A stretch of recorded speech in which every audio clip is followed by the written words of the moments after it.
Well, ladies and gentlemen, fate has united us once again. It is an honor to be back with you all. I hope you've had a good past couple of days. I know we haven't been streaming as much as a lot of you would like. 30 people already in the building. Today is going to be a hell of a stream. You're not going to want to miss this one. All right. You're not going to want to miss this. We're going to be saying a lot of powerful, powerful things this stream as we continue to dig deeper into the rabbit hole of the delusional black male and the black manosphere. And we'll talk a little bit about the manosphere as well today. I want to thank all channel contributors, and I want to give you a couple of huge shout outs. We're going to be doing and announcing a very special announcement later on about midway through the stream with some of our sponsors. But a huge shout out to Beijik, who is one of the best members on this channel. I can't thank you enough, Beijik, for everything that you do. She's also a channel contributor and member. And also a huge shout out as well to Organic Black, Lemonade, and Kier 101 in the chat right now. I see that JJ is here for her first stream. Welcome, JJ. You picked a heck of a stream to show up. All right. I'm glad to have you here. Let's go ahead and dig deep, ladies and gentlemen. We're not going to delay. Heck of a message today. Let the haters be hateful and angry as they usually are, because no matter what you say to them, you will always be wrong. We have some great comments of the day, and let's get started. Why did I name this what I named this? Well, as most of you know, we're in a metaphorical war with the Manosphere right now, right? We are fighting a metaphorical, metaphysical battle against a lot of principalities and evils that a lot of the black men and men in our community seem to get a kick out of portraying against us, right? I want to start with this quote that was left to me by commenter and subscriber, The Real 702.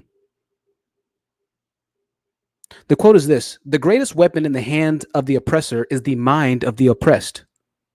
I'm going to say this again. The greatest weapon in the hands of the oppressor is the mind of the oppressed. Take that for what you will. That was by Steve Biko, B-I-K-O. It'll make sense later in the stream. Here we go. I got a comment recently that really motivated me. It gave me a new flame of energy and passion. Every once in a while, it's like, all right, we're doing this right. I know I have all of you to support me, and so it means a lot. But when you see outsiders coming into this space, it really says something. Metaphorical crusade against the manosphere that we have currently started has been nothing less than eye-opening, soul-draining, and outright shocking at times, right? But in the midst of war, there are moments of sunshine on the battlefield, moments when the deafening sounds of the enemy's arsenal, let me see what I did there. I'm sure he'll be here later. Actually, arsenal's maybe blocked right now, so. Of the enemy's arsenal is drowned out by one's internal voice that speaks louder than any bullet, mortar, or bomb that the enemy could send their way. The voice that tells one to push forward into battle, deeper into the elements of danger, progressing into the blinding wave of hatred, anger, and despair that the enemy has plotted against them. Because it is our duty to do so. Because your heart knows there is no other way. The theme of this message, the manosphere is burning. What did I name this? I don't even know what I named this stream. Goodness. The unsavable blackmail. There we go. Will be centered around the positivity that our community has brought into the dark misogynistic realm known as the manosphere and the black manosphere. For women of all races, it could be seen as overwhelming, disheartening to hear a group of men who are physically stronger and domineering, yet emotionally weaker, constantly barraging you. For black women particularly, this effect is magnetized due to the innate nature of destruction that black men holds within America. So today we will try and focus on more positive aspects of our endeavor, yet I'm sure the negative Negroids will arrive soon enough. I got a comment the other day from username Paul. I won't say his last name. I don't want to say it, but it'll be in the picture here. I want to read you this comment. I assume that he's Asian by his last name. Forgive me, Paul, if you're watching right now, and I assume your race wrong. Here we are. Oh, this is the wrong comment. I'm starting off on a shaky note, y'all. I'm sorry. Let's try this one. All right. Paul Chung says this. I used to agree with the red pill ideology, but after watching some of your videos, I was able to see a different perspective. I still feel like there is fault on both sides, but I see where you're coming from and agree with most of what you say. You see, ladies and gentlemen, this is why we do what we do right here. This is why we fight so hard. This is why I make the videos that I make, because there are some men out there that will be able to be reeled in and pulled into our community. Most will not, some will. And for the ones that will be able to be pulled in, this is more than worth the efforts and the struggle of the battle that we go through. So, Paul, I appreciate your honesty, and I hope that at some point or another you'll fully convert over to our side. In time, I believe you will. Comments like this is exactly why I do what I do. Now, once again, I would assume he's of Asian descent, which again does play into the narrative that, divestment might be in Black women's best interest. But this is a major comment, and I don't take this lightly. I'll explain why it also proves that no matter what one thinks or feels, no matter how hateful men in the manosphere can be, they do know the truth when they hear it. Hate and love can be one and the same at times. Sometimes the reason we often hear such hatred from the mouths of Black men is because they love the women whom they can't get. The reason why this channel gets so much hatred is because the same women they wish they had can be found here. They can see with their own two eyes the very entity that they claim to despise, the simp, somehow has a small community of supporters that are made up of the women that they desire more than anything in life. That hate and that love balance, right? The key to the end of their misery is right in front of them, but unfortunately for them, the solution is the antithesis of everything that they're being told on a daily basis, especially becoming a winner in life. Because when you become a winner, you win. But playing the victim, we've seen, has been much more profitable for the Black content creators in the manosphere. Playing the victim is much more profitable for content creators in the general manosphere. A simple solution that can metaphorically end the existence of the crybaby content creators of the manosphere: do better. Rather than shape their lives up and step up to the plate, they continue to tread through the murky, blinding waters of the manosphere. Now, I want you to kind of understand and listen, because we're going to break this down all the way. This is going to be really fascinating. I was thinking about this, and I was trying to figure out and put it in a way to where I could understand, and we could kind of conceptualize why so many men truly take the action and say the things that they say in the way that they do. All right. So listen to this. I liken this to deep sea fish. Now, for those of you who don't fish, I'm an avid fisherman. Deep sea fishing is one thing, but then you have another group of fish that live at the very bottom of the ocean, right? The bottom of the ocean is a very treacherous and dangerous area. It's very dark. The pressure is immense, and it's very cold. Not many species of creatures live down there, but some fish do. Some fish do, right?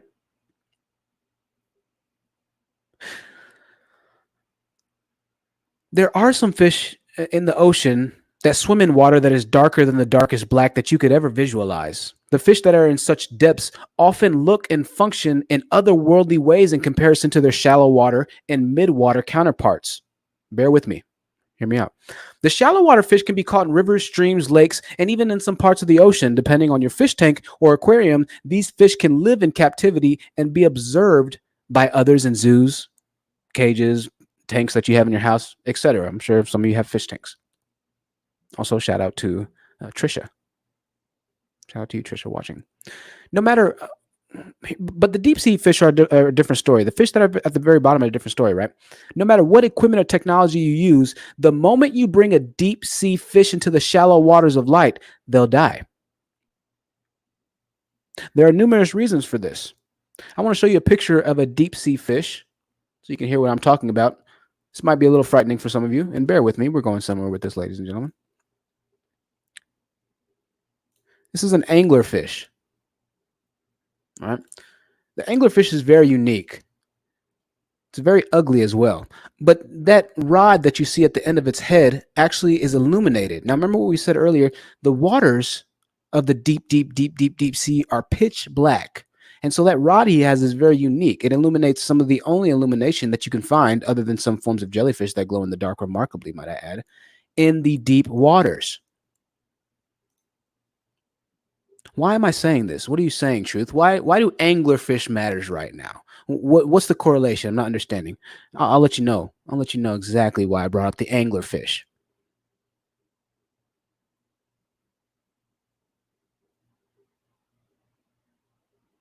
Now, fish in the deep sea are different from normal fish. Their bodies, just as you saw, like the anglerfish, are completely different. They look ugly for the most part. They're hideous. They don't look Correct, because of the pressure, because the environment that they grow up in, as dark and as ominous and as dangerous as it is, it's morphed and they've evolved or de-evolved in some cases because a lot of the fish down there can't see into what they are now.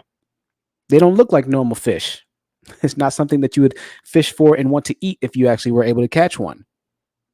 Their bodies have evolved to reject light, to live in a highly pressurized, volatile environment, and as a result, their outward appearance once again resembles nothing in comparison to the fish that live by and large in shallow waters. The deep sea fish are ugly and unaesthetically pleasing to the eyes. All right. We're going to continue with this in 1 second. Y'all are going to love this. But first and foremost, I have to give a huge announcement from one of our sponsors. Unique Boutique Candle has released a limited edition collector's fragrance. All right.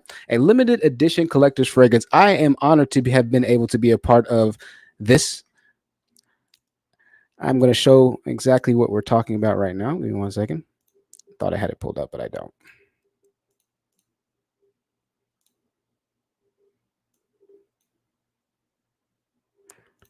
Hold on.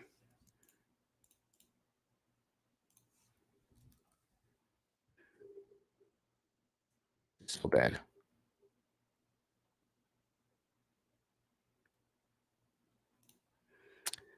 All right. Well, you know what? I don't even have it pulled up, guys. You have to bear with me.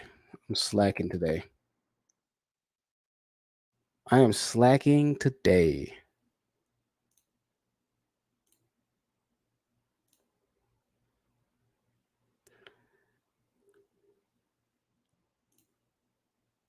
All right.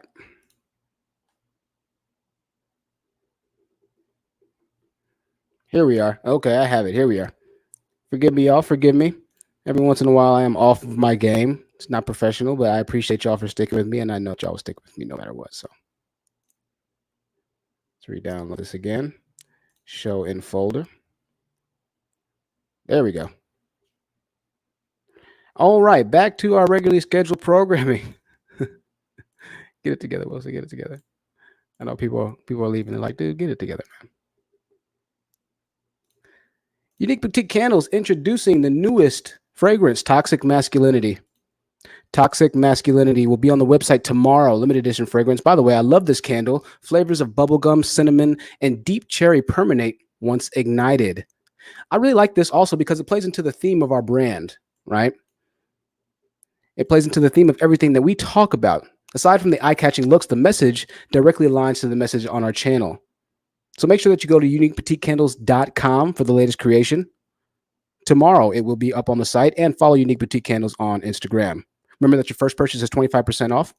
Head over to uniqueboutiquecandles.com. Be one of the lucky few to secure the Toxic Masculinity candle. Also, I want to give a huge shout out to our sponsor, Jazzy Fashion. Jazzy Fashion has a lot of very nice luxury bags, very high name brands for a great affordable price. Check it out, jazzyfashion.com. I'll put the links of both of our sponsors up here for you. She also goes live on Facebook. You can buy virtually and participate in a live auction style chat. It's very fun and very good items. Very good items. So I want to thank our sponsors. Let's continue. Let's continue with our message here. Somebody said, does it stink? No, it does not stink. Of course it doesn't stink. Why am I talking about deep sea fish? Now, I want to share something about the anglerfish, right? It's a unique creation. On the fore end, once again, is that long lure that it has that's light. This lure can glow in the dark, providing something that is rarely seen in such dark, cold conditions, light. The small amount of light that the anglerfish produces is how it survives. You see, other fish see this anglerfish and they're attracted to the light, only to realize that their demise is near when it's too late. Once said fish goes for the bait, it's over. The anglerfish represents most of the black males in the manosphere. Okay. They emit a small ray of light, hoping that women will fall into their trap. What do I mean by a small ray of light? Well, Kevin Samuels is a perfect example of this, right? To see a black man in a business suit who is well-spoken, arguably, I have to say, well-spoken, is an oddity in the black community. About as odd as seeing a light at the bottom of the ocean at times. Women who call into his channel are seeking the minute amount of light in the black community, only to realize that it's a trap set out to demonize them and cannibalize on their vulnerability. I cannot talk to them. We often speak about not understanding why women continue to call into his show, but I hope that that kind of gives you a little bit of understanding and insight that can be digested a bit easier. The Kevin Scamos phenomena that we see. The reason I'm talking about fish in the dark blue sea, the deep dark blue sea, is because in the darkest parts of the ocean, that's what represents our community, the black community. The lack of economic structure, the lack of hope, the lack of community. It's by and large a very volatile area. It's not an area that caters to life. It's not an area that caters to growth, right? And the entities that roam around our community are those that we don't seek to fish for. They're not those that we seek to actively participate for in sport, right? It's the bottom of the barrel type fish, right? It's not fish that anybody want to catch. I recently made a TikTok and we got 100,000 views in one day. The TikTok is somewhat of a shit show, for lack of better terms. And so keep that in mind.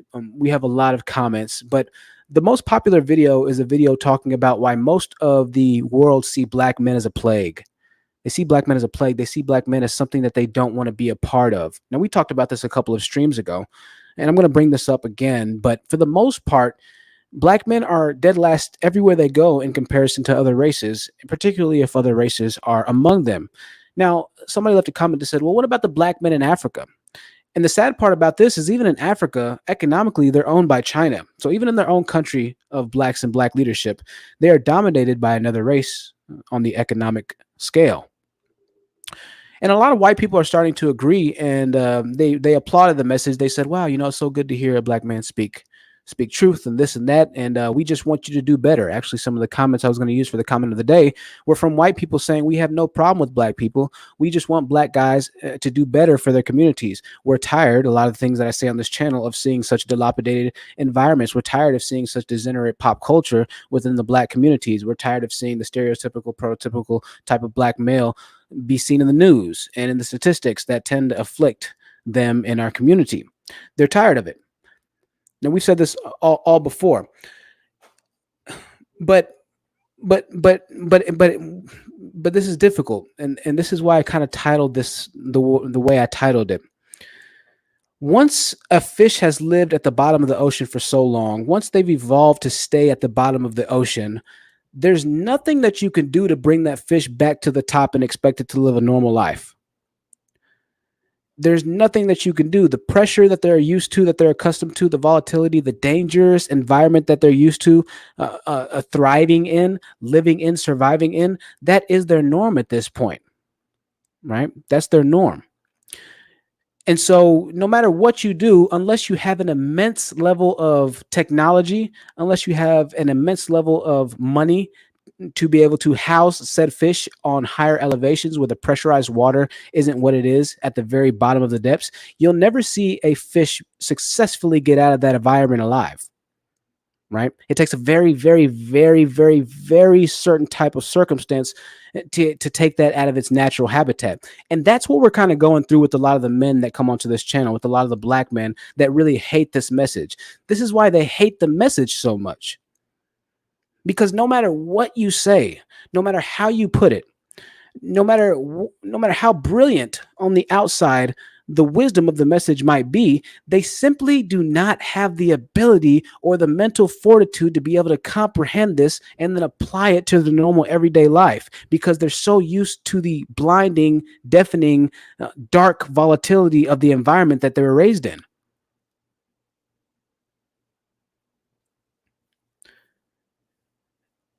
There's only so much that you can do at a certain point before you have to just realize that what's set in stone is pretty much set in stone for the most part, right?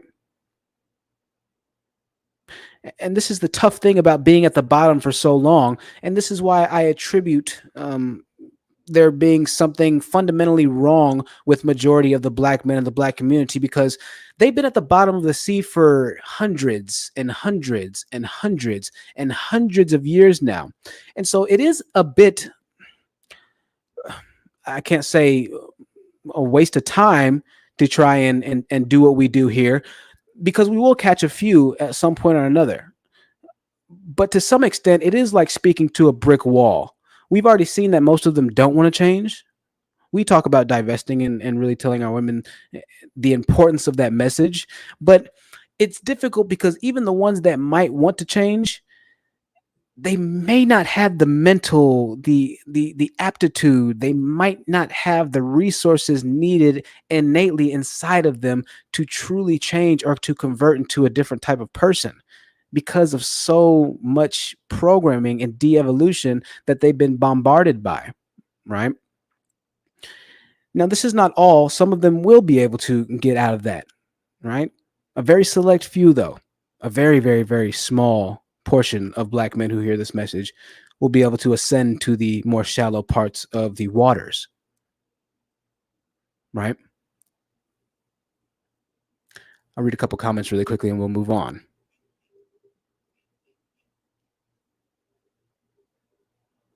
Hello, Magnificent One, everybody in the chat. So good to see you. Learning IT says this analogy fire. I knew 1219 says, can you elaborate on the environment part? Yeah, so I think I just did for the most part. The black community is in most places akin to the deepest, darkest, most treacherous parts of the ocean. The parts of the ocean that go seldom without research, development, that go without technology, that go without discovering, because for the most part, we assume that there's not much in that part of the ocean to begin with. We've seen that there's not that much going on, right? And so I kind of liken that to maybe economic stability or infrastructure being implanted into hoods or projects or areas where it's assumed that people or black men don't want to necessarily take the reins up and become better within their community by utilizing the resources that are given to them. Here's what I mean by this. All right. Here's what I mean by this, because I know it can kind of get lost in translation. I'm going to show you a video really quickly. I'm going to show you a video that can kind of put it better than I ever could put it. All right. Now, this video has to do with Africa and Zambia. What happened in Africa was something called apartheid. Apartheid was pre-19, I think, 60s or 70s, where white people gained a certain percentage of South Africa or certain portions of South Africa, and they decided that they don't want any black people anywhere around them. They said, listen, y'all can have the entire continent. We just want this portion of South Africa. Well, as of recently, in the new millennium, African presidents have been trying to regain and take control of the African lands that Africa had lost to the white farmers at the time. And so some of the land they actually got back. But I want you to hear what happened to the land once they actually got the land back. And this is why it kind of has to do with this deep sea fish analogy. Even when you bring the fish to the surface, you still are going to have problems, right? So let's watch this so you can understand exactly what I mean. It's the smell of freshly turned earth. The sight of his harvest makes it all worth the hard work. Farming is in his blood. Now he's working in Zambia, having been driven off his farm in Zimbabwe by supporters of President Robert Mugabe 14 years ago. I bought my farm after independence, and I got clearance from the government to say that they weren't interested in that land. And then, to be told to move along, it's quite a thing. You do all that development, and it was my home. 4,000 white farmers were forced off the land, damaging Zimbabwe's agriculture industry. All right. We'll pause it main here. export crop, tobacco, has almost recovered, but the maize harvest, which has also been hit by years of drought, remains too low to feed the nation. People are dying of starvation. There's no food.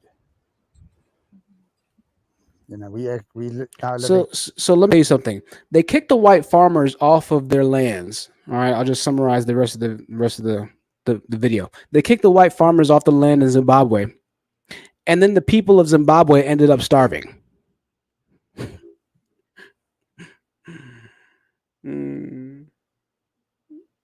So they finally got their lands back, right? The black Africans were like, okay, we finally got our lands back. We got the lands back.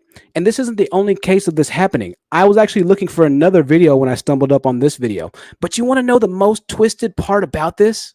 And this is the top comment on the video. Here's the twisted part about kicking the white farmers off of their own land right here. This is a trip. This is the top comment on this video. The irony. The same white Zimbabwe farmer that they kicked off of his land moved to Zambia, starts a farm, and then ends up selling the same produce back to Zimbabwe, the people who kicked him off of the farm because the Zimbabweans were starving.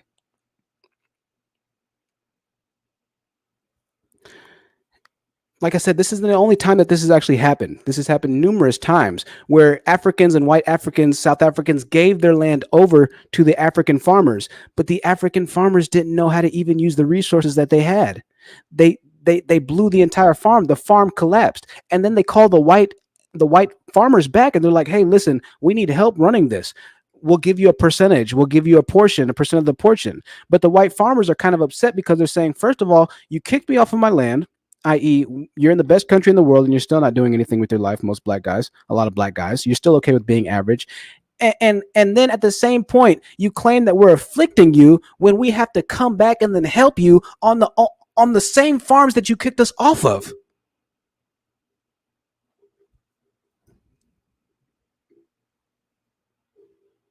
That's what I mean by that analogy. So I mean by sometimes at some point or another, black men, they don't have the ability to be saved. They're too far gone. It's been too many generations of living in the dark. It's been too many millennia of staying at the bottom of the sea.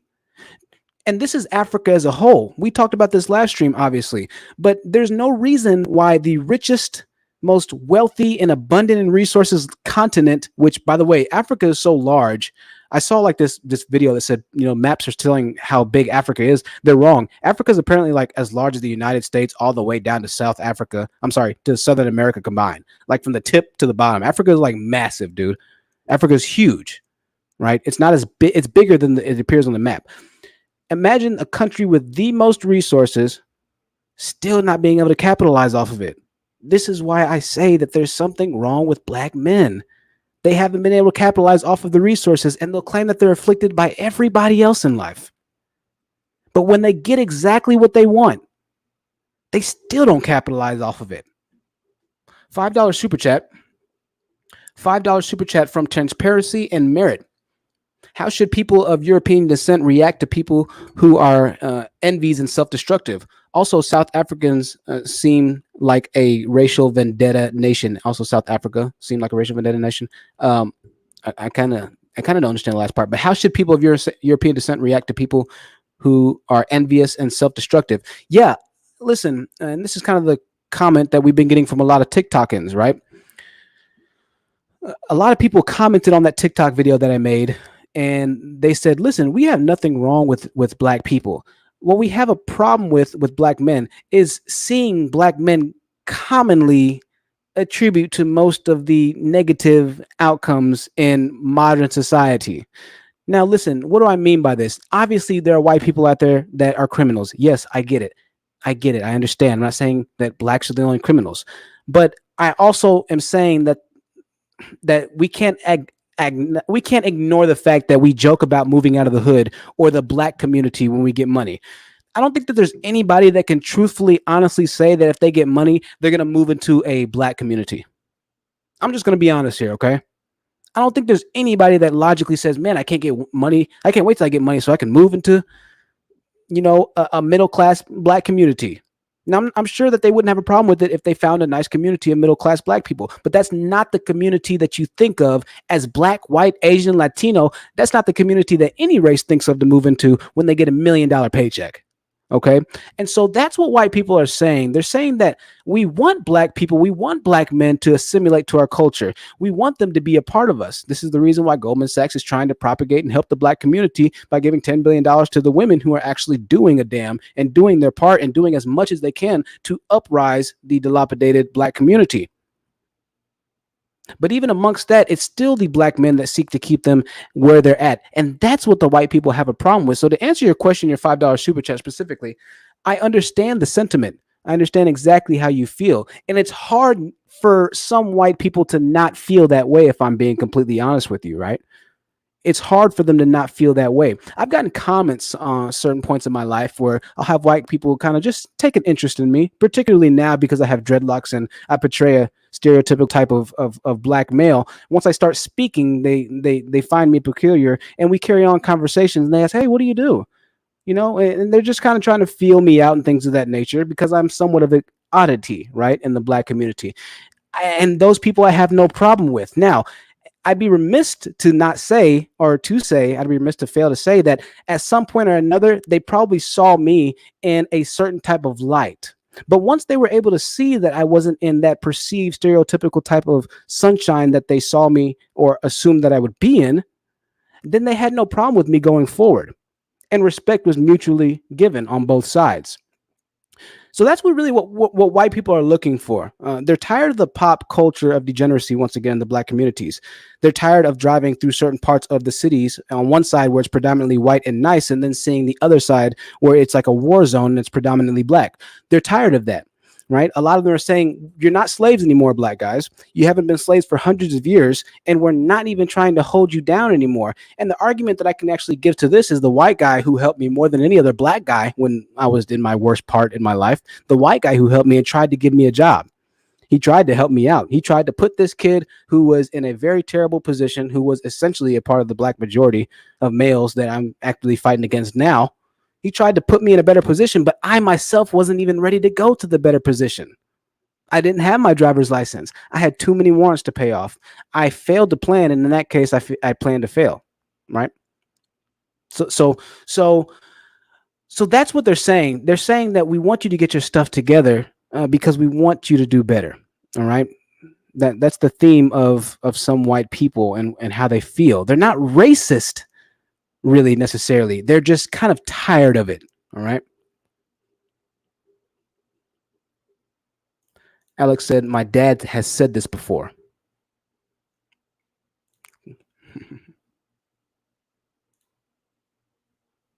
Clear goes to stop right. Africa, country, continent. You know what I'm trying to say. That's a pet peeve. I'm sorry.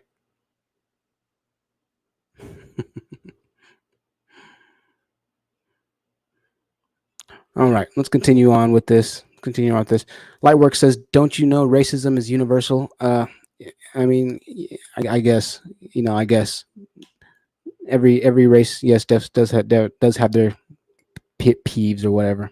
I'm not sure exactly what you're trying to say there. Hello, Hey says Sierra Leone sold their rainforest to China. Queen Mercy says THG may conjure Arsenal on a fake account. Yeah, he might come back. We'll see. We'll see. China King says finally made alive. Welcome, China King. Good to see you in here. Hello, logical black woman. Good to see you in here. Spencer says, yeah, it's crazy. All right, let's move on. I'll open the panel soon, guys. I'm not going to talk for too long before we open up the panel.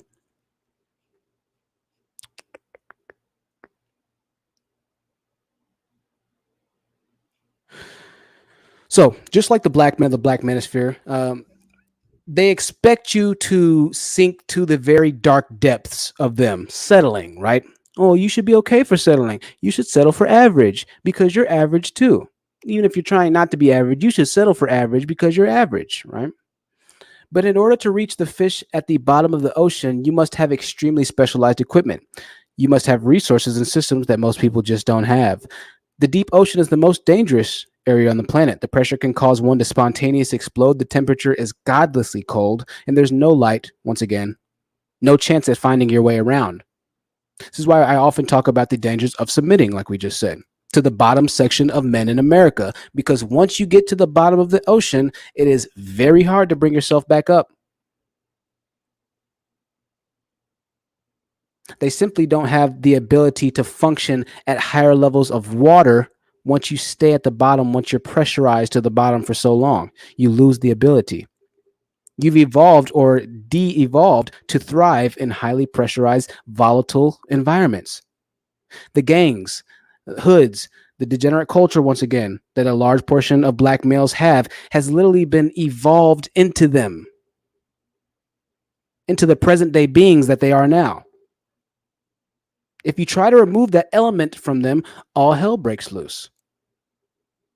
This is why there are no black male content creators that have ever, and most likely will, never become famous for telling black men to become better versions of themselves. Because that would be guiding them out of the darkness and the dark waters of despair into the light waters of hope and prosperity. This is the reason why Kevin Samuels is so popular. The black men who are the ugly black fish at the bottom of the ocean can only seek to reproduce with like-minded ugliness. And our women are tired of swimming around in the dark. They're tired of looking for them in the dark. They have evolved and are starting to head towards lighter, more vibrant, more colorful areas of the ocean. Nobody wants the fish at the bottom of the sea. They always say this all the time. Well, black men can, and don't worry, the statistic stream is coming. This is like brutal research that I have to do for this thing, man. It's no joke. It's very tough. Black men are more desired than black women, and this and that. Nah, you're really not. You're really not. Women will always be more desired than men, period. And that goes for every race. White women are more desired than white men. Asian women are more desired than Asian men. Latino women more than Latino men, and black women more than black men, because they're women. All right. This is why you even invented the word simp. There's no word for simp for a woman, right? There's no word for that. Now, some of you might say gold digger, but gold digger is specifically a reference to have to do with men who actually have money. The word simp has to do with any woman, period. Okay? There's no female simp.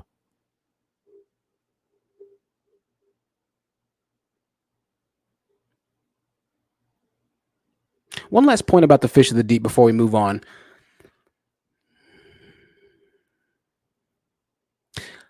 Since they go so long without light at the bottom of the sea, many of the fish and the creatures there are blind. They don't have the ability to see. They have eyes, some of them, but they can't actually use them functionally because there's no use for eyes at the bottom of the sea.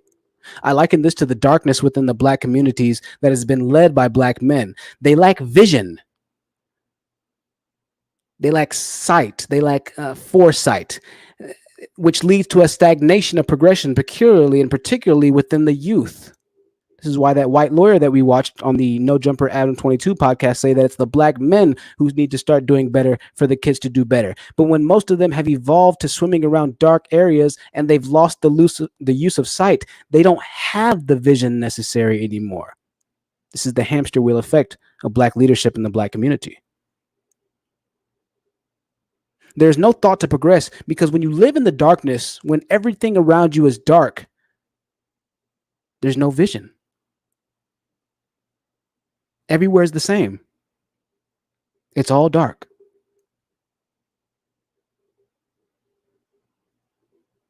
This once again plays a crucial role that light has within the creatures who are able to retain their vision, even amongst the majority of creatures who have been de-evolutionized. The smallest hint of light is an extremely welcome sight. Once again, going to why a lot of women and black people like Kevin Samuels, because they perceive him to be this light, only to realize that once again, he's the anglerfish that set the trap. But like we always say on this channel, sometimes the men who do make it to the minority sections of the well-earning black men, the small shimmers of light in the dark, dark, dark black community, sometimes those men use the little bit of light that they have to further the reach of darkness in our community. Let me say this again. Sometimes the men who have made it out of the darkness use their light to continue to further darkness. What do I mean by that? Well, Kevin Samuels. That's what I mean by that. Who's rallied, I think, 1 million at this point. Angry lynch mob type black people, majority black men, to demonize black women. A man who has essentially made himself a self-made, well-to-do, fiduciarily responsible black man who in turn, instead of building righteously a community up, is building a new wave of denigration, a new wave of evilness, a new wave of animosity to begrudge his people. using your light to create more darkness.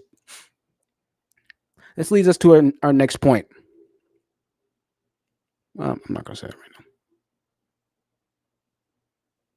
now. This is tough because, once again, somehow in the Black community, there's this very interesting phenomena that happens, and that's that if the man does do well, most of the time he's going to end up being one creator of darkness. But for those who do try and shine the light on the community, the Russell Wilsons, the simps, the men who adhere to a lifestyle of traditional values, they're demonized by those in the dark. And so this is why I say, and this is why I titled it the way I titled it, because even when the Black man actually does what he's supposed to do, he's demonized for doing the right thing, for actually being the light in the community, for being the stepfather, for being the responsible, whatever it might be, for being the simp, quote unquote, for being the Russell Wilson. That's why I titled this the way I titled this, because I don't know if most Black men even have the mental cognition needed to be able to understand how much we need those type of men in our community. Right? I don't know if they have that ability.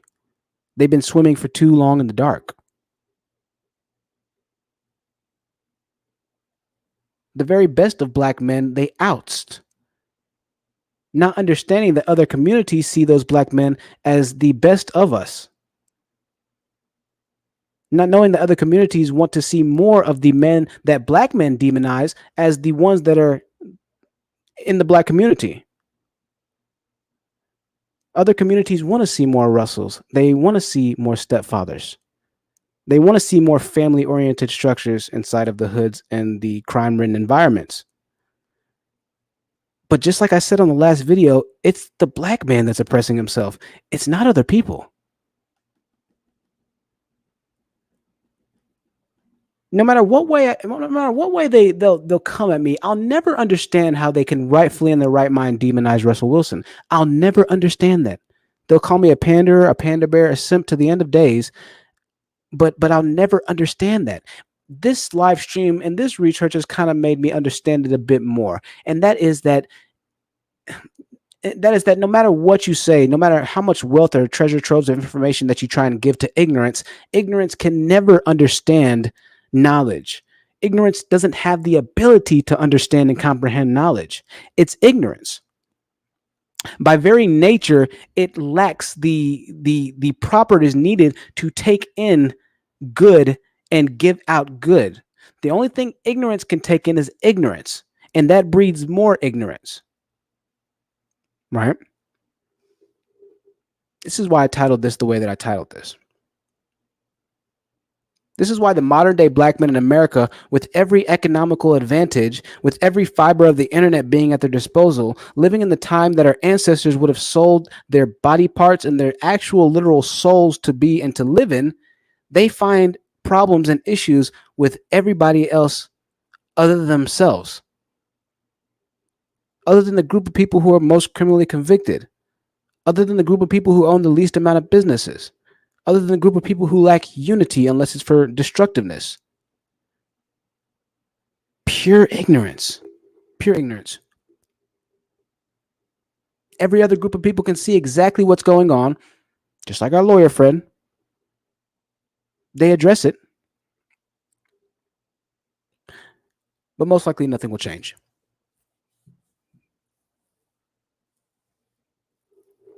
As with most of my messages, most Black men will reject this. Most Black men will see me as a coon or an Uncle Tom. Most Black men will meet my knowledge and advice to improve themselves, their lives, the lives of their family, with ignorance and hatred. I've accepted that. I've accepted that as the norm. That is the reality of the Black male and the Black manosphere.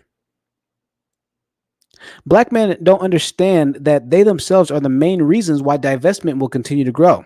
They'll blame everything else. They'll blame the white man. They'll blame Socrates. They'll blame Gandhi. They'll blame Barack Obama. They'll blame Neil Armstrong.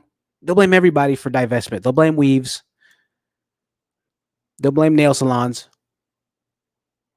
Meanwhile, themselves being the same main perpetrators of anger, of violence, of evilness, and somehow they can't even see it with their own two eyes. It's like you're speaking ancient Hebrew to them when you're saying what we're saying on this channel. It's like you're trying to teach them trigonometry in Chinese when you say the things that we say on this channel.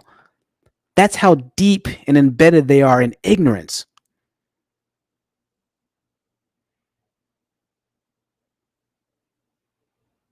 They might just be too far gone at this point. They might just be too far gone. Will we stop these messages? No, we won't stop these messages, because so long as there's a movement to try and oust black women as the main enemies of the black community, so long as there's a movement to try and oust out children who didn't have a choice to be born inside of the area that they've been in the black community, as long as they continue to be the failed leaders that they've been for hundreds of years, this message will continue to go forward to put you on blast and on Front Street. And guess what? Every other race is going to see these messages. Every other race is going to see it. Make sure that you go to the TikTok. I think there's 150,000 views on TikTok already. I wish they paid the way YouTube does. TikTok does not pay well. But 150,000 views in 2 days. No, I think it's almost 200,000 views in 2 days. I have to look it up. The TikTok is The Honest Truth YouTube. The Honest Truth YouTube. All one word. YouTube spelled out.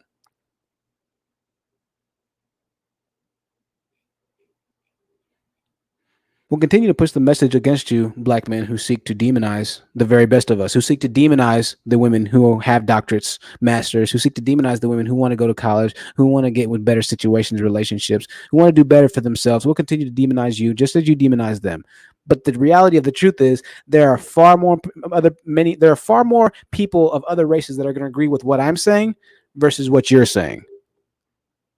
Okay? I want you to know that.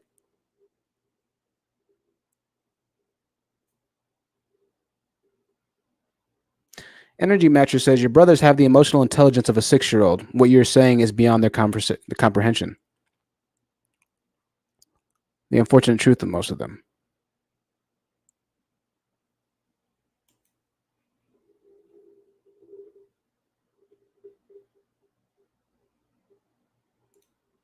Mikhail says they'll blame the weaves and the LGBT. Learning IT says they'll blame God.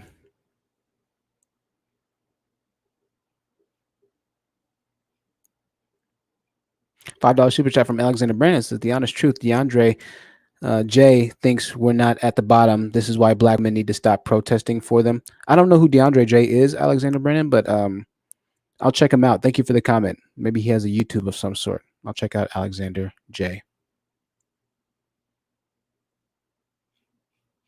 You see that comment that I just read about the your brothers have the comprehension of a 6-year-old? That's how other races look at you, black man.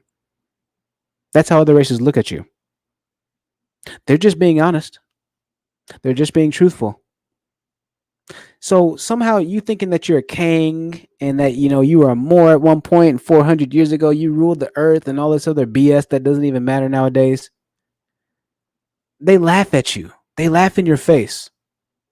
And this is the sad thing about this is the sad thing about Negroids. This is the sad thing about Negroids, man. As other races laugh at Negroids, the Negroids continue to destroy their own people. Black men are the only type of men who do this kind of craziness. The only type of men who do this madness.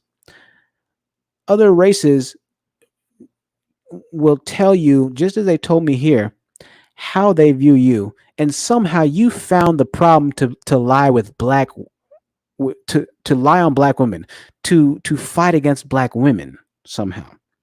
When they're telling you that they have a problem with you, they're not calling black women dindus and dindu nothings. They're not making fun of black women being kangs. We was kings. These are all memes that white people have started to make fun of this disillusioned mindset that black men seem to have by and large, to think that they're royalty. First and foremost, not everybody in Africa could be a king. There's only one king in every region, guys. Not everybody's a king. That's impossible. There's one king. Everybody else are subjects. There's a king and a prince, and there's subjects. Okay? Not all of you were kings. Not all of you came from king lineage. That doesn't make any sense.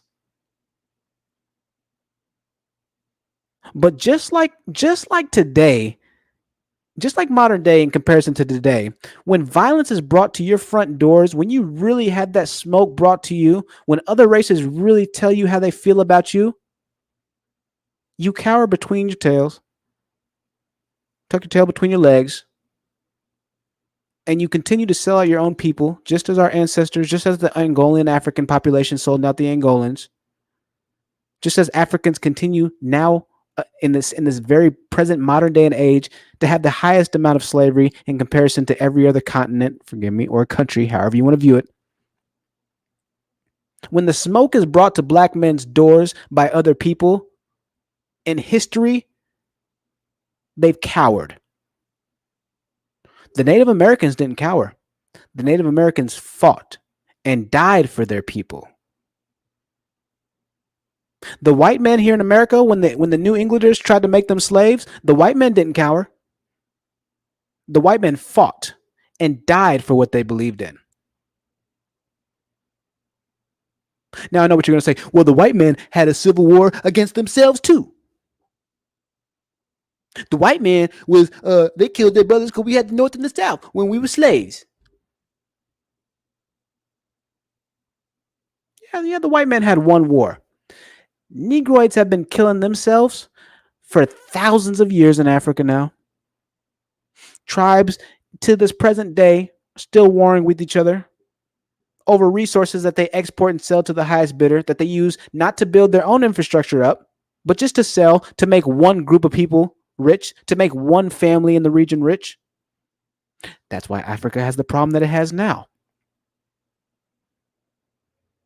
So even in violence, other races still used violence even amongst themselves to go better for their race, to do better for their race. Blacks have used violence amongst themselves to continue to tear each other down.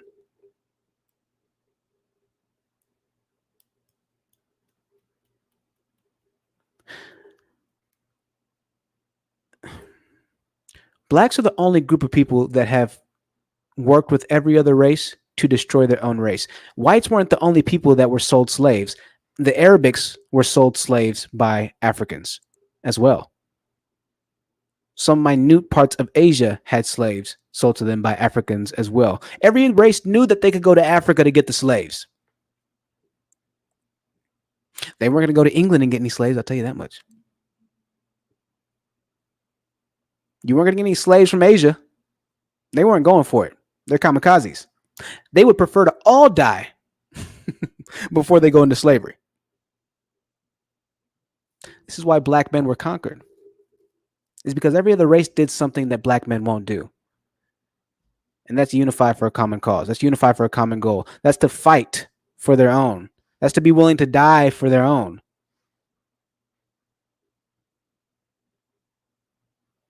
And just to give you an idea of how twisted this really is, there is no oppressor nowadays.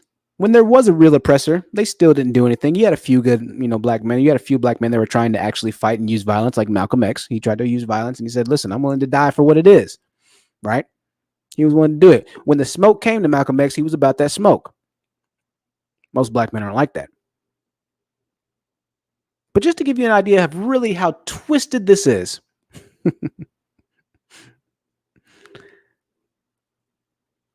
after all the smoke had finally left black men's front porch, black man's doorstep, after the white man said, you know what, you're free, black man. We wish you the best. We're sorry for what we did. You're free. You're good to go. You have your freedoms. You can make a job for yourself, your community. You can do whatever you'd like now. You're free. As soon as the oppressor left the doorstep of black men became their new oppressors.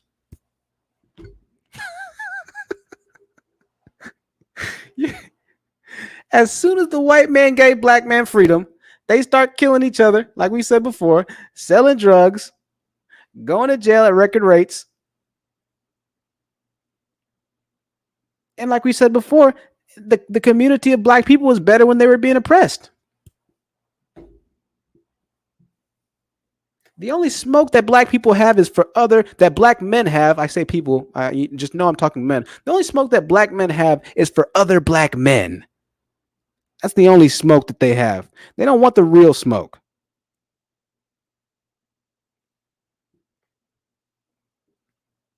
Ancestors had the ability to really fight with some real smoke, and they didn't want any of that. So you don't need to be mad at me for speaking the truth. You need to be mad at your grandfathers, at your great-great-grandfathers, at your great-great-great-grandfathers. Because once again, the black male in the black community is the only community that really has no sense of pride. The Native Americans still got their pride. Moreover, the white men respected them for fighting and dying, so they gave them land. They said, listen, we appreciate y'all fighting. We were messed up. We conquered y'all a little bit. We're sorry, but here's the land. We're not going to touch it. This is all for y'all. You can make all this money if you want to. Negroids still crying about reparations. You didn't earn reparations, my nigga.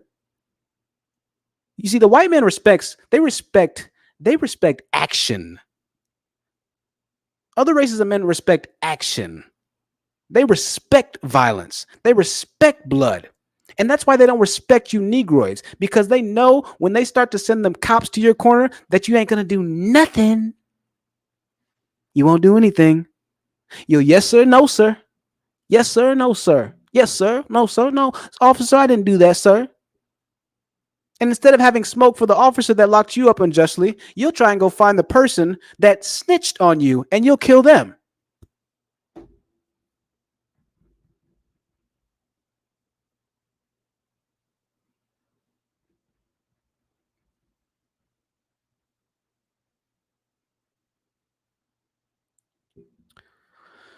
Black men don't want the smoke. You don't want to acknowledge reality. You don't want to acknowledge the brutal, honest truth of your predicament and your situations. You don't want to change your outcomes. You simply want to complain all day. Complain, complain, complain, complain, complain. You complain about child support. I tell you how to fix child support, then you call me a coon. You call me a panderer. You complain about black women being overweight all the time, even though you're overweight at the same rate. But you don't want to start any gyms to monetize off of the same thing that you're afflicted by. You complain that black women are always going to nail salons owned by Asian people, but you won't build nail salons owned by black men.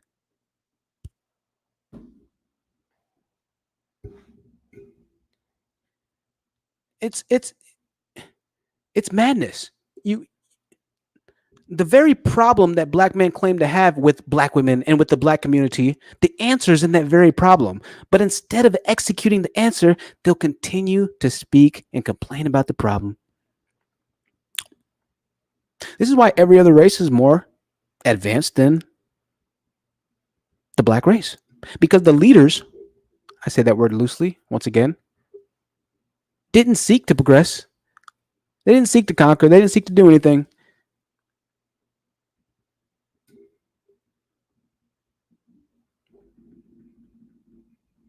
I'll read some comments really quickly. We have a $5 super chat. Sorry, I'm missing. I need to read a lot of comments. Sorry, y'all. We had a $5 super chat. I have no idea where it's at now. Well, whoever gave the $5 super chat, I want to thank you. I wish I would have seen what you said. Moto Konodo says, what about white liberals? I have no idea what you're talking about. What's going on, Jedi Mike? Good to see you, man. Who's in the chat? I'll see who's in the chat right now. No, I am not tired, Bejik.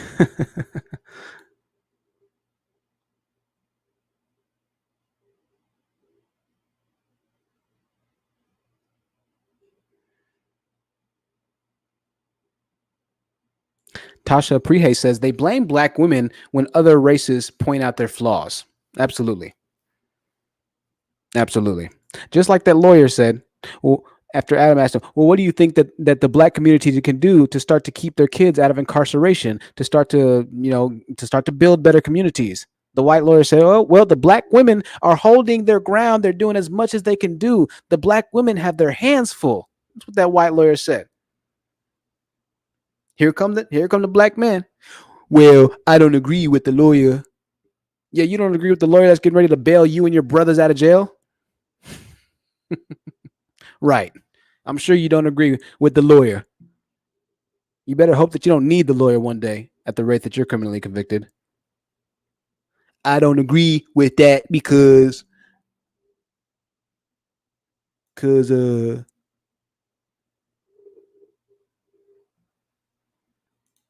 hey, uppity, good to see you. Shout out to all of our channel members and subscribers. Okay, DeAndre, here we go. Here we go with the 100 years a slave rhetoric. Before we address DeAndre's comment here, the 400 years a slave rhetoric. This is why, DeAndre, men like you are why we were slaves to begin with, man. I'm just going to be completely honest here. Men like you are why we were slaves to begin with. You don't want the real smoke. But I'll address your chat here. Thank you to all contributors. I haven't seen if anybody's donated to the Cash App or the PayPal. If you have, I appreciate you so much. And to everybody that's a channel member, thank you so much. I really appreciate y'all. Huge shout out to our contributors. This is why the white man had a 400-year head start. All right. White man had a 400-year head start. Nobody stopped black men from having a 400-year head start. The black man could have had a 900-year head start or a 10,000-year head start. Why is it, DeAndre J., my question to you, that the white man somehow got the head start? Because just by using and analyzing the context of your comment, that would say that the white man was superior to you. If I'm just going by what you said right here, you're acknowledging that the white man is superior to you by the context of your comment there. You act as if there was no ability for black men to build boats or to discover fire or to discover electricity or to discover different technologies needed to sail and navigate through the oceans or do whatever they did. You act as if there is something that was mythically just stopping them or causing a barrier for black men to become scientists in the early days of Socrates and this and that. There was nothing stopping black men. Newsflash. Nothing stopped them.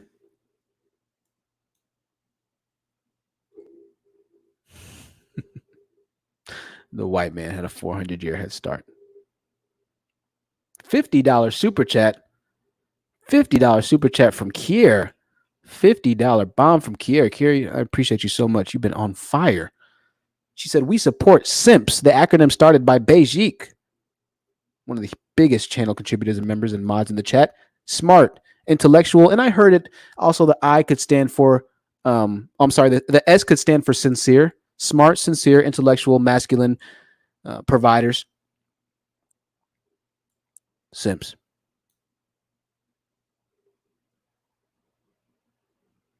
The white man. You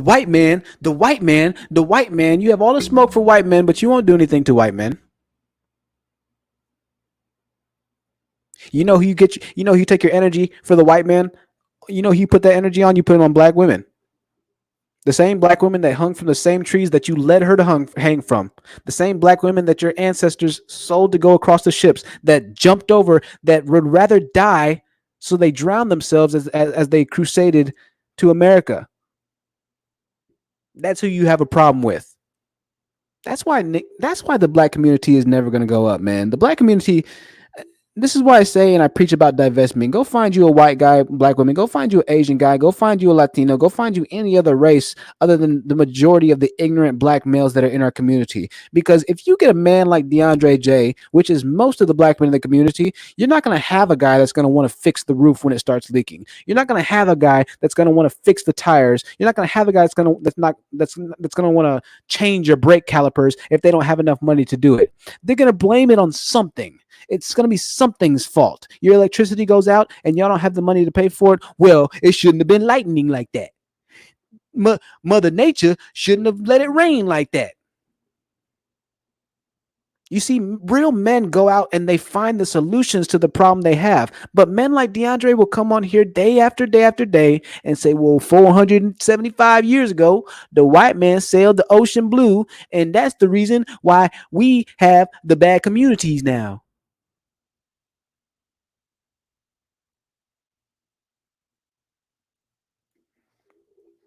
No masculinity, no sense of pride, no sense of self, no sense of manliness in majority of black men. But once again, what can I expect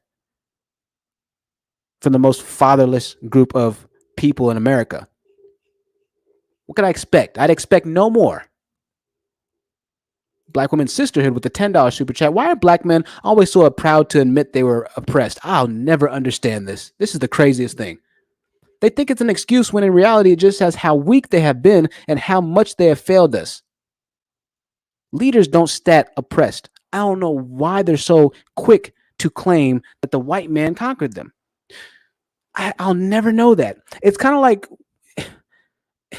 it's wild, right? It's wild. I don't know. I'm not gonna say that. But my bigger thing is this: even if you say and you really do feel that,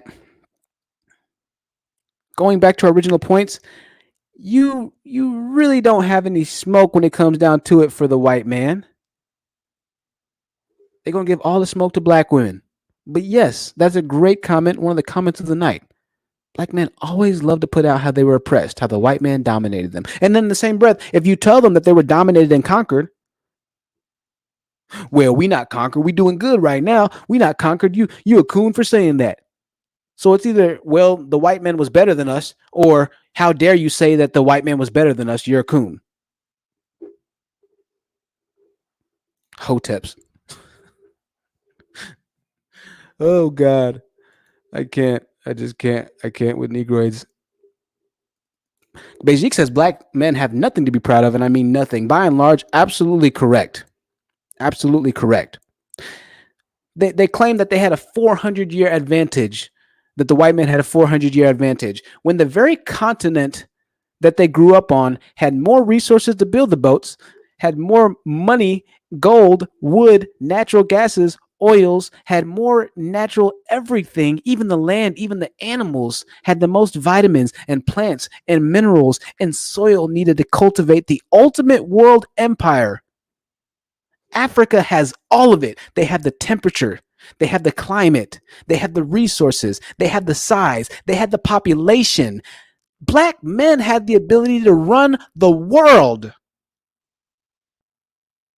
And yet they were the ones who got dominated the most.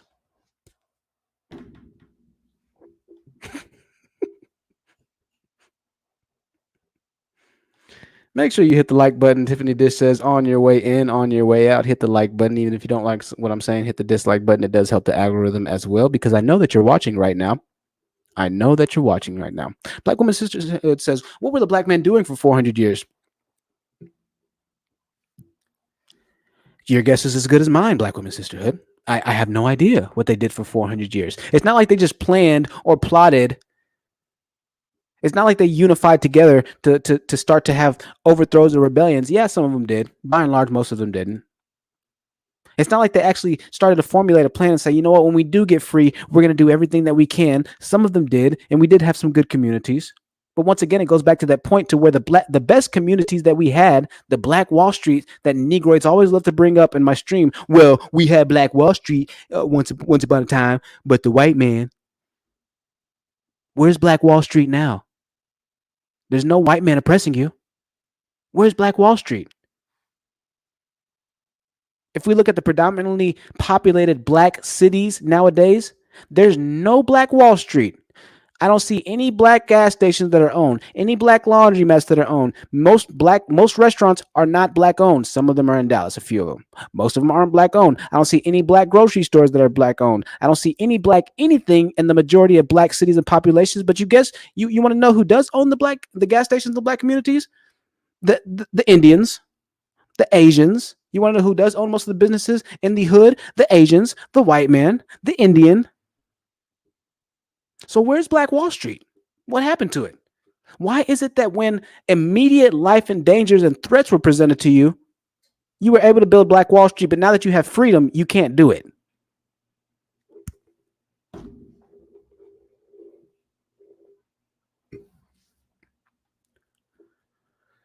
Conquered.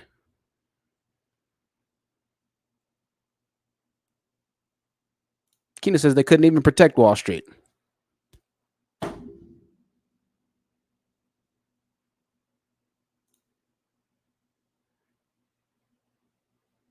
$200 people in the chat. So good to be talking with you all tonight. Make sure that you check out our channel sponsors, uniqueboutiquecandles.com, as well as Jazzy's Fashion. We can continue on with the discussion. I'm going to open up the panel soon. I know some of you said you like when I speak, and so I might speak for a little bit longer. I'll open up the panel. If you are blocked, you won't be able to get onto the panel right now. You're going to have to create another account to hop onto the panel. I blocked a lot of people. Black Commander, I actually blocked you as well. I got tired of you commenting in the chat.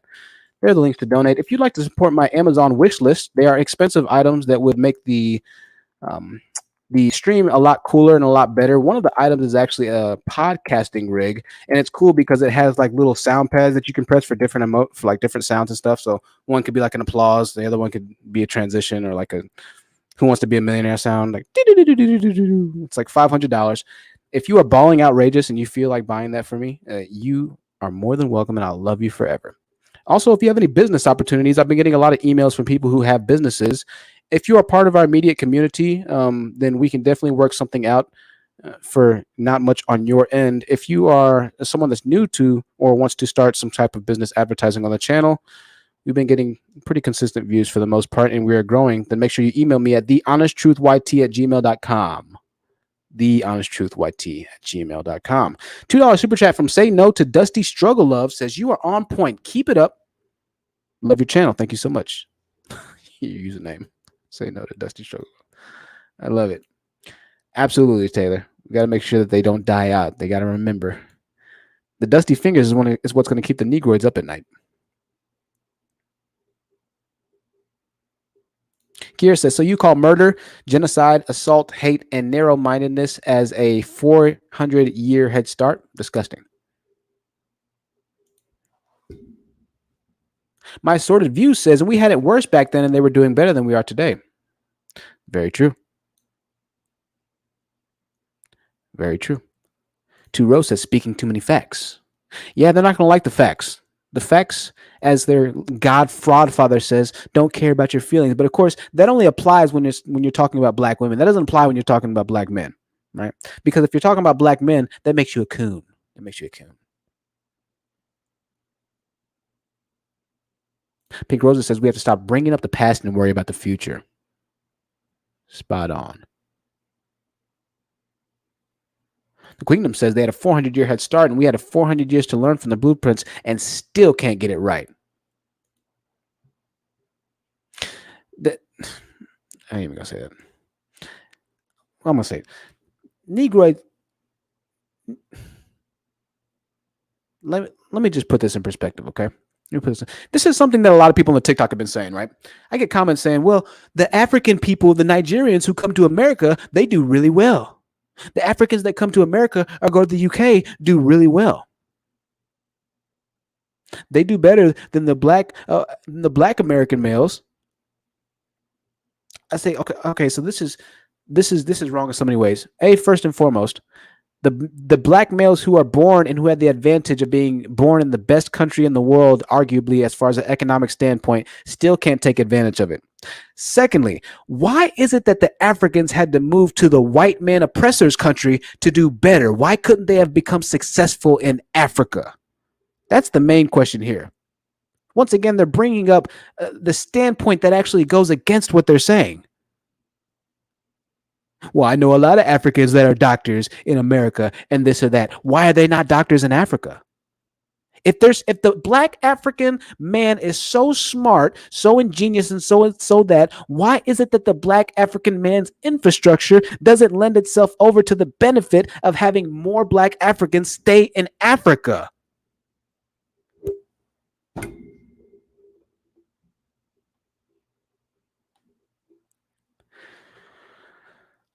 Okay. That makes a lot of sense now, doesn't it? It makes a lot of sense. Let me slow down. I don't want to make too much sense in the live stream. You can't give them too much in the live stream because then they'll just turn it off. They'll turn it off and they say, no, I don't hear that truth. I don't hear that. It's not the black African's fault that he can't do well in black Africa. Huh? DeAndre, I thought they oppressed you for 400 years. So why would you want to move to their country? And even if you do move to their country, how is it that you're doing better in your oppressor's country? Huh?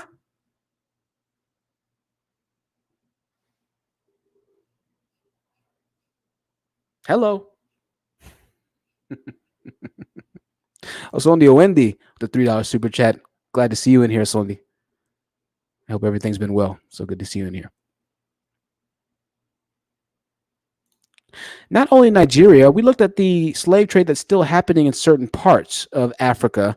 Africa in some parts is a wonderful, and it's starting to become a very developed country, but it's not all to do with the Africans' dollars, because a lot of black men and the black Africans are very corrupt. Very corrupt. So much now to the point to where the new generations of African are taking up, well, they can't take up arms, but they're taking the streets to protest. And guess what? The black male leaders are killing them in the streets. But the new generation is tired of it.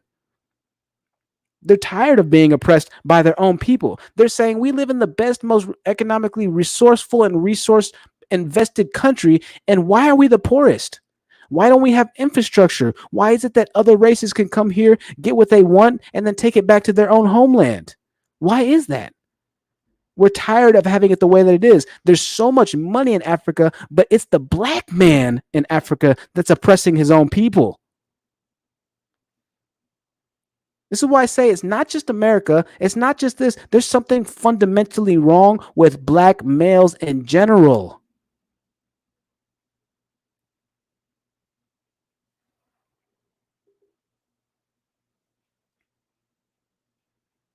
They're killing protesters in the streets in Africa.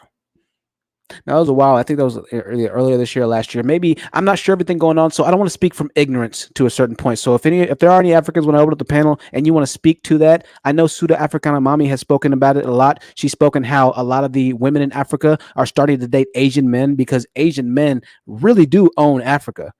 The Asians and Chinese have bought Africa. They're investing, they're building infrastructure. And that's one of the bigger reasons why you see very developed parts of Nigeria or Sudan or wherever it might be. It's because of other outside dollars. It's not because of the black man and the black Africans' dollars.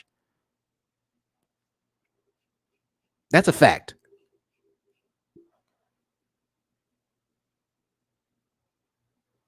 That's a fact.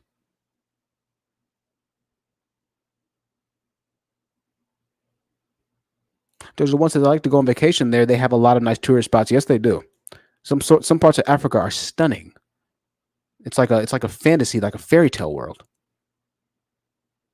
Chan Moon said it's sad and disgusting to know what's happening on the African continent. Yes, it is. Yes, it is.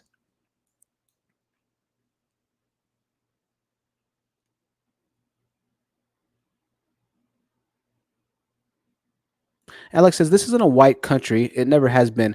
For the most part, Alex, I mean, I'm gonna have to disagree with you there. The white man has built America for himself. The white man has essentially built the world for himself. After that is Asians. After that is Latinos or Hispanics in some cases, and then after that and last is blacks. But make no mistake about it, the white man and the white dollar rules the world. This is why the United States dollar bill is traded in every country. It's the only country where in every country you can use US dollars. There's not a single place in the world that you can't go to that won't use dollars. Moreover, they prefer dollars, preferably. Now, I know the British pound is worth more, or the euro is worth more in some cases, but still, they prefer to take United States dollar bills. So, make no mistake about it. They have built this world for themselves. They have conquered the world. And I can't blame them for doing that. Osundi agrees with us. She says, I've had the same debate every time. Thank you, Osundi, for your point of view.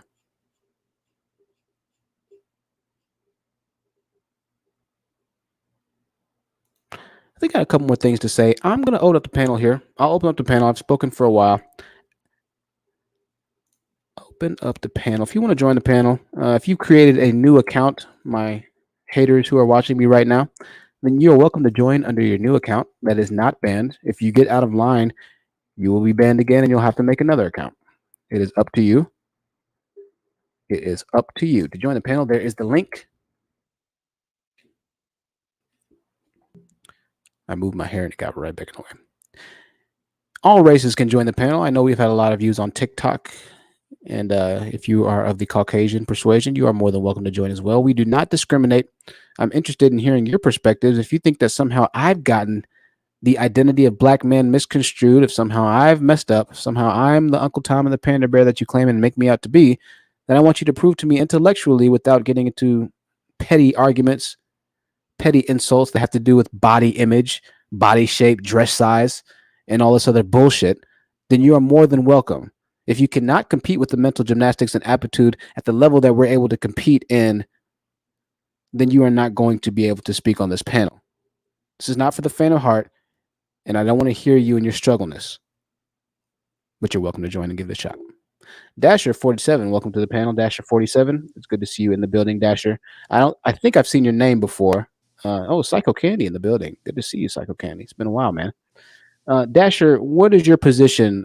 Do you agree, disagree with me? Yeah, I agree with you, bro. Oh, well, thank you so much, Dasher. I agree with you as well.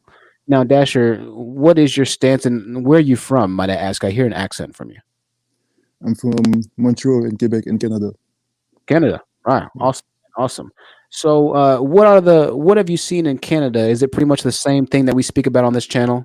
That the black men have been a little bit or a lot more behind in comparison to every other race? First thing I want to say is I don't believe in race because, like I said before, I'm a Christian and I believe there's multiple nation, but I don't believe there is race. I believe that we are all mixed. If you understand what I mean, I don't believe that there is this thing that all my ancestors are black or all the white ancestors are white. I think that you know what I mean, that we're that our grandparent that Right. there's not yeah, you understand me. Sorry. You know what I mean. Yeah. But yeah, in Yeah, Canada, I know what you mean. I'll stop you here. I'll stop you here for a second. I know what you mean. But and this is what I have to say, Dasher. I understand that you look at it from a very glasses half full type of perspective, and you're a Christian. You believe that we're all people and we're all brothers and sisters under God. I love that. I think that's wonderful. All right. But I'll say it like this because I want to let you down gently here. If I walk outside and it's raining and thunderstorming, if I get struck by lightning, it has nothing to do whether or not I believe in lightning, right? So I can see the lightning, and I could choose to acknowledge it or not choose to acknowledge it. If and hi Sammy, this is kind of a bad metaphor, really. I'm messing this up. If I choose to acknowledge it, then that's great. If I don't choose to acknowledge it, it really doesn't have an effect on the lightning itself. Race is a word for a reason. It does exist. The literal actual phenotypes of how each race is broken down differs. People are different in that aspect. Now, yes, we all are human beings. I get that. But you wouldn't say that a Porsche is equal to a Honda or that a Porsche is equal to BMW. They're different in their own ways, and they both have their unique ways of doing the said same goal of driving, right? So the driving is the same. You're still moving from point A to point B. The human being element is still the same. But the way that you drive those two cars are vastly different. Does that make a little bit of sense to you? yeah. It's just that I don't like the word race. I prefer to use another word if you understand. Yeah. Okay. Fair enough, Dasher. Fair enough. Well, I'm going to move on really quickly. Psycho Candy is in the building. Psycho Candy, one of the OGs of the channel. It's good to see you in here, my mans. I'm not sure how much you watch, but Psycho, the floor is yours. Psycho's probably AFK. Oh, there you go. What's Hello? up, man?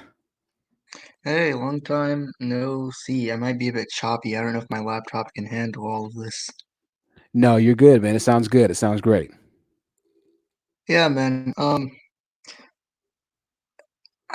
I don't like the talk that's going on around from black women on YouTube. You know, it really does hurt.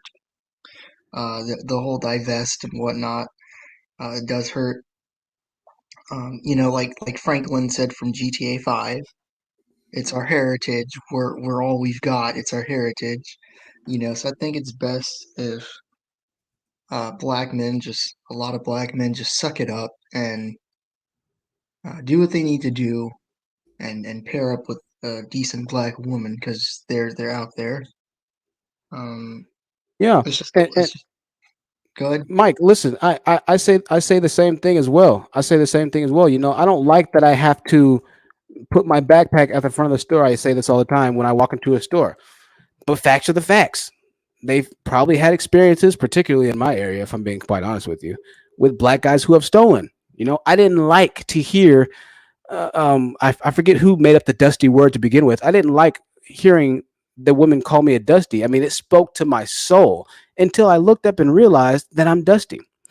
And see, but this is the difference between men on this channel, men like ourselves, and men in the manosphere, is that even if you don't like something, that doesn't mean that it's not true. That doesn't mean that that what they're saying is completely at fault. Moreover, if something does trigger you, I think that that's very necessary to take a step back and to retrospectively look at exactly what they're saying and exactly why you don't like that, right? More often than not, if you don't like it, what we're starting to see is you probably fit the mold of the exact type of stereotypical person that they're referring to, right?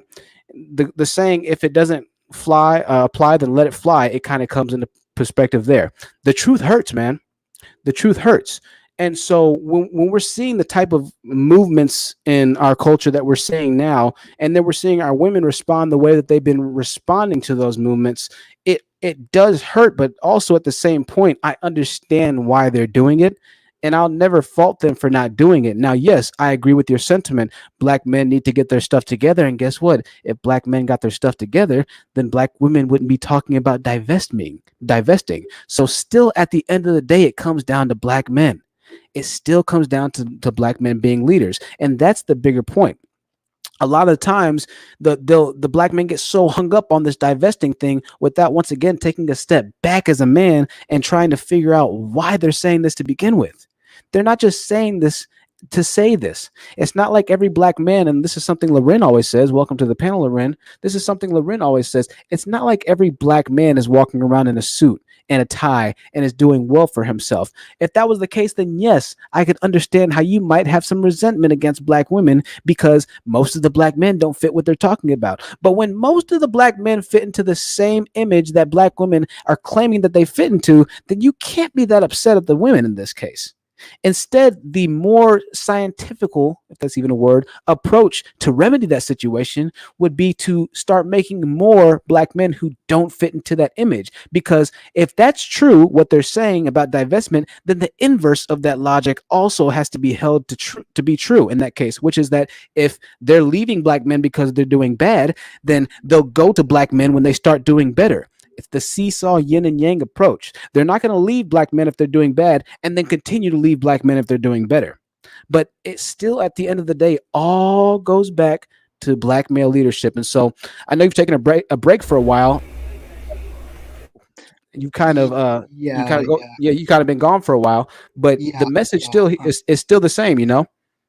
Oh yeah, yeah. I'm more than aware, you know, but I don't know. It's just my observation and reality and what I observe online are two completely different things. Because I still live in a southern state. I don't know. Maybe that's the difference. I mean, we do have dusty black men here. I'll be the first to admit that there are a handful of dusty black men, you know, but Yeah. they're also Well, decent. what I have to say, Mhm. yes, Psycho Candy, I hear you, man. I hear you. What I have to say is this, Psycho Candy. Yes, there are decent black men.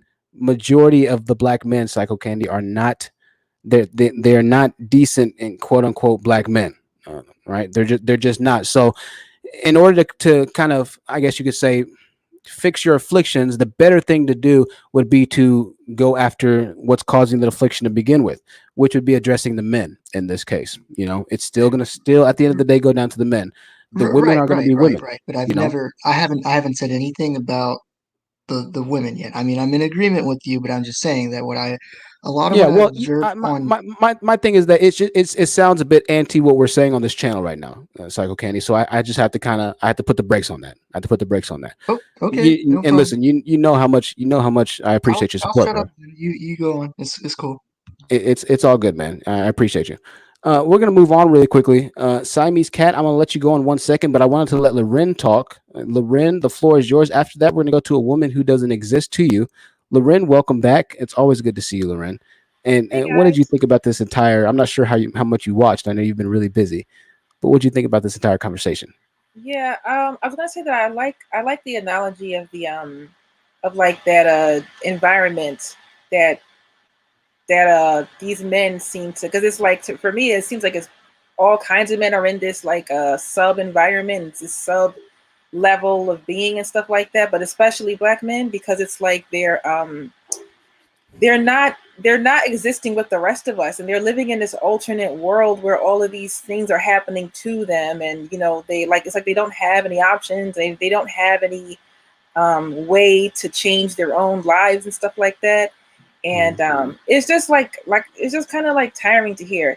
So I just wanted to say really quickly that like I happened to be like scrolling and I saw something on Poor Man's podcast, and he's like asking about you know, do you like weaves, yes or no? And I'm like, oh my God, when are y'all going to stop freaking complaining about weaves? Like, this is not the problem that's holding y'all back. Why are y'all so obsessed with finding anything to deflect for what you have not done or what you have not accomplished yet? My weave is not stopping you. Like, Uh, what are they ever going to get it together? I don't think so, but look, you know, whatever. It's yeah, just I mean, it kind of goes back to the name of the title, and I think that's great commentary, Loren. It's so true. the the entire economical system of the black community in most cases and in most areas is like in a horrible position. Yet somehow they become fixated on weave. I'll never understand that either. We joked about this in one live stream, and the jokes were great. You know, weave caused my car to break down. Weave caused me to catch coat. Oh, I can't even say that. The cerveza virus. Weave caused me to get fired. Weave caused me to miss out on my basketball tryouts. And so it just goes once again to this entire title that I've named this, which is the unsavable black man, and that by and large, I don't know if they have the actual mental capacity, just like the fish that are at the very bottom of the ocean, to be able to actually evolve into the state and the mental fortitude needed to really understand what I'm saying on this channel. I don't know if most of them have that ability because they're so fixated on the remedial, trivial issues like weave, like what a woman decides to put on her head. I'll never understand that.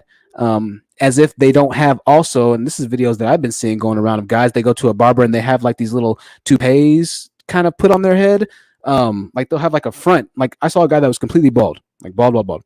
And he came out and he had like a fresh haircut, fade, hair on the top of his head and everything. Well, they have weave for guys now. This is a really popular thing. Let me find it. Weave for, and it looks like hair, and they glue it on top. And after they glue it on top, the barber can like edge it up and make it really nice. So this is it. I'll show you on Amazon. I'll show you on Some of the Amazon. male guitarists might wear an acrylic overlay on their nails to stop them breaking while they play, too. Well, thank you, Simon's Cat. Thank you for that. And so this is what I'm talking about here. Well, the women will, too, of course. Yes, I mean, this is the weave for black men. This is being sold on Amazon. Okay, this is being sold on Amazon. All right, y'all see that there? This is in barbershops, many barbershops. If you go to a barbershop that's usually a little bit bigger, they can do this type of thing for you. So black men have weaves too. Black men have the same insecurities that they demonize everybody else for.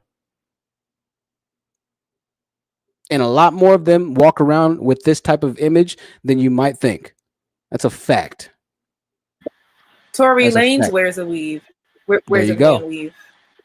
There you go. But of course, you can't say that to them though. Don't say that to them because then I don't know. $20 super chat from IK. $20 super chat from IK says it's as though they have no capacity to see the truth. It's scary, and I'm out of here. Bye, bye, IK. So there is male weaves. Green Mercy says Siamese. That's interesting. I get it. Well, yeah, Siamese just kind of comes in and she'll drop pointers. Very, very interesting. Okay, let's move on. Kier 101. Damned The if they floor is do, yours. damned if they don't. There you go. Damn if you do, damn if you don't, Siamese. Well said. Even if you're a man who wants to feel good and look good for yourself, same as Well, with women. Well, Siamese, it's okay for them to do that, though. Siamese, that's okay for the men to do that because, of course, they're black men and the white man's oppressing them. So it's okay for them to do that. The white man has their foot on the neck, so it's okay for them to have the weave. Siamese. Kier, I appreciate your patience. Thank you so much for the continued donations. You've been dropping serious amounts of money. I really appreciate that. The floor is after Kier, woman who doesn't. I can't read the rest of your name. You'll be next, but Kier, the floor is yours. Thank you. Aw, thank you for the shout out. Hey, chat and hey, panel. How's everybody doing? Oh, man, we're great. Well, I do love this topic, and I definitely love the title, The Unsavable Black Male. There are quite a few that are definitely unsavable, but we as women and also as men who are simps, or as I like to call them, real men, we will sail on without them, with or without them. Absolutely. Absolutely. Well said. And I completely agree. Kier.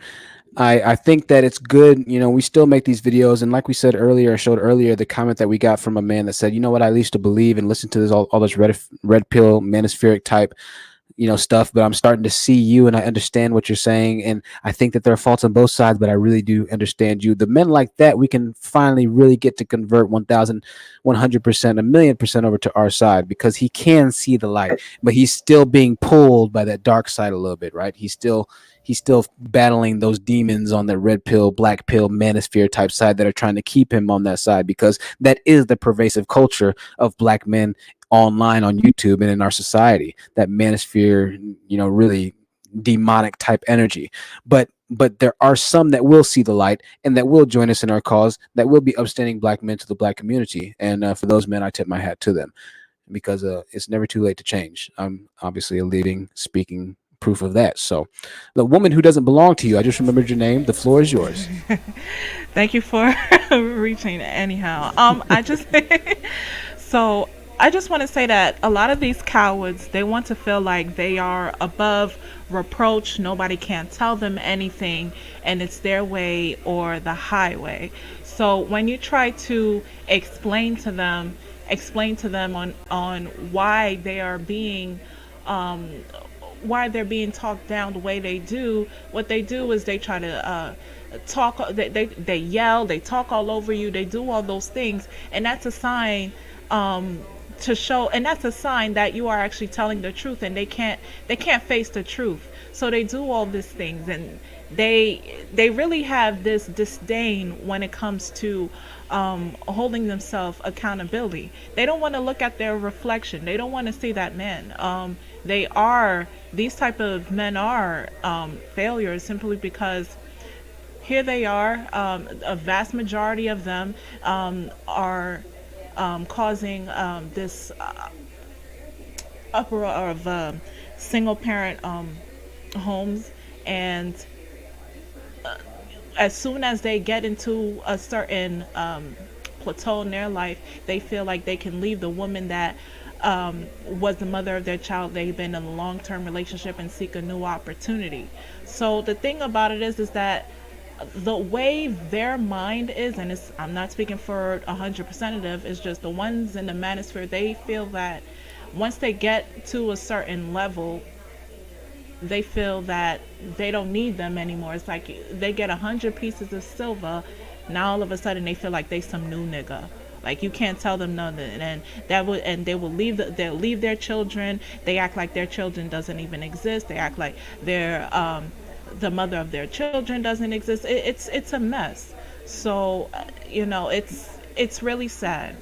Absolutely. No, it is, and it's so well said. It's so well said there. That's what we talk about this a lot, and that's when we finally do get some brothers who are part of the, upstanding, well-to-do community. They still are actively as part of the same problem that they claim that they want to be fixed. For instance, Kevin Scamios is still not married to this day, yet somehow is advocating for people and telling women that they need to get married when we have men of quote unquote high value who obviously we've seen and we've had many experiences on this channel refuse to marry the women that are in their lives, right? So I assume that Kevin Scamios is still romantically involved in some aspect or another in the physical way with either the opposite sex or same sex. I don't know. I think he probably goes both ways, if I'm being completely honest with you. No judgment against that. It's 2021. I'm not judging. This is not hate speech, Susan at YouTube. However, you can't tell women that they need to be actively trying to get married if you as yourself represent a part of the men who are not wanting to marry women or who have not had successful relationships with women. That's like what? Judging from his mannerisms, I'm pretty sure the issue with his divorce wasn't all the women. That's just what I see. Jedi Mike is on the panel, ladies and gentlemen. Jedi Mike is on the panel. It's always good to see you on here, Jedi Mike. The floor is yours. Thank you for the patience. Yeah, no problem. How you guys doing? Is my mic is clear and everything? It sounds a bit muffled, actually. It sounds a bit muffled, like it's like a shirt is on it or something. 1 second. Oh, it's not even plugged in. Okay, here you go. I think all right. Using the computer mic right now. You might have to change it in the settings though. You might have to. Yeah, I'm gonna take you down. Just come back in. I'll place the link. Okay. All right. Okay, let's move on really quickly. I see a couple people that just joined. MS, I want to let you go. MS, I haven't seen you before, but MS, what is your stance on everything that we're talking about today? The unsavable black male. Hi, can you hear me? Yes, we hear you loud and clear. I totally agree with what you have said so far. It's very interesting, like I said the last stream, how once again we can still not come to a conclusion as to the pathology of these men, but it's so easy to shift the blame onto the women or the white man or Asian man or the weaves. They caused everything. They caused the pandemic. They caused, World War II. So it's just very interesting how I feel like they just mentally cannot comprehend what we're trying to say. Absolutely. So true. So well said. I appreciate the input, MS. I agree with you at some point or another, and this is why we title it what we title it. It's like, well, you know what? Maybe I'm looking at this from the wrong perspective. Maybe they don't have the ability to do what I'm asking them to do. Maybe there's something missing. Good night to Loren. Let's see here. Jedi Mike will come back to you. I want to let Alexander Brandon, thank you so much for the support and all the super chats. Alexander, what did you think about the topic tonight, the unsavable black man? I think that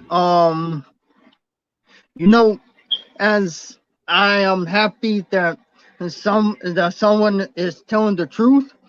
It's sad that most black men who are stuck in the manosphere don't want to hear the truth, because then it will make them have to place blame on themselves.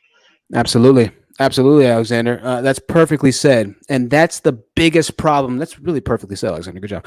That's really the biggest problem that I see with the men in our community, and this is why we don't have any businesses. This is why we don't have any infrastructure, by and large. This is why we don't have another Black Wall Street, because in order to build successful businesses and relationships and communities, it takes accountability, responsibility, and unity. That's what builds successful cities, communities, nations, states, governments. That's what runs it. It's all the same thing. This isn't like some new concept. It takes unity, accountability, and responsibility. All right. Within all of those, you have many different characteristics, traits that also derive from that: loyalty, compassion, understanding. You have a lot that's in that word unity. You have a lot that's in that word accountability. That's fiduciary responsibility. That's saving appropriately. That's making sure that you're always planning ahead. So those three words have a lot of different character and personality traits that it encompasses, right? And this is the reason why we're always last and why we'll probably be dead last, because Black man can't even get one of those words down right now. There is no accountability. There is no unity unless it's for destruction, right? Which is why we glorify stupid things in the black community, right? Because most of the black men glorify it themselves. And so we're struggling just to get one of these words down right now. And I don't even know if we can get one word down right now, if I'm being completely honest with you. It's going to take a very long time, because what we're seeing is millennia in the making. This just isn't something that happened after racism. Just like we talked about in the last stream, the state of the black male mentality has been developing for hundreds and hundreds and hundreds and hundreds of years at this point. So what we're seeing is the direct result of the de-evolution of a certain type of male's mindset. I'm not saying that they don't have the same IQs. I'm not saying that they aren't as smart or they don't have the same potential. What I am saying, though, at this point is that it's not going to be something that can be corrected in one generation or two generations. There needs to be an entire cultural reversal within the black community, within the black male mindset. There needs to be an entire shift, a paradigm shift in the thought processes that take place in most black males' minds. And that starts with fathers being in the home. That starts with more simps being in the home. That starts with more simps being stepfathers. That starts with more black males choosing to not be degenerates. That starts with more black males stop admonishing black women for going to get an education, and they go to get an education with them as well. That starts with black males starting to become unified and build businesses. That starts with black males starting to invest in each other's businesses, because even if we have businesses, we know that as black business owners, the last people that'll support you are black males and black people. That starts with black males starting to get into political situations and environments, which leads to, or which derives from education, which can change the laws. That starts with black males understanding the way that the fundamental system that they live in works and operates. That's what it starts, and we're not going to do that in one generation. I don't know if we'll do that at all, to be honest with you, which is why I titled it the way I titled it.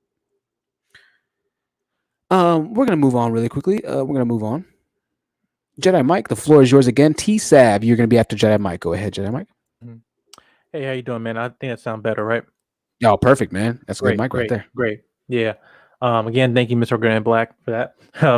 But yeah, I just want to say thank how you guys doing to the chat and everyone on the panel and stuff. But yeah, I think one of the Hey, Jedi. how you guys doing?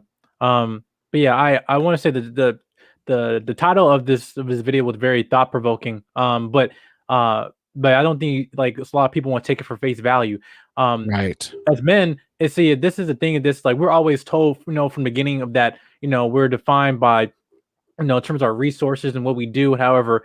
But one thing I put in the chat right here earlier was that, listen, as a black man, I have everything that going against me. Everything. I know I was raised by that, telling me like every force, whether the media, anything telling me why I should be scared the moment I step outside my house. But the problem is, I understand that people can be a product of your environment, can be a product of, your upbringing in terms you can't choose your parents. I understand that, however, you're also a product of your choices. And the thing is, it's a choice for you to get up and actually save yourself. I'm not asking any man or system, or I'm not even asking my own black women to save me. It's my responsibility. And my thing about that is that we don't actually talk about what it is actually in terms of the mindset of actually implementing solutions instead of complaining. Because that's the thing. It's like, I'd rather go, the lot of men in the manosphere, whether you might have the good intentions or not, a lot of them come from a place of hurt. Now, sometimes hurt does breed progress. I'm not going to say no pain, no gain.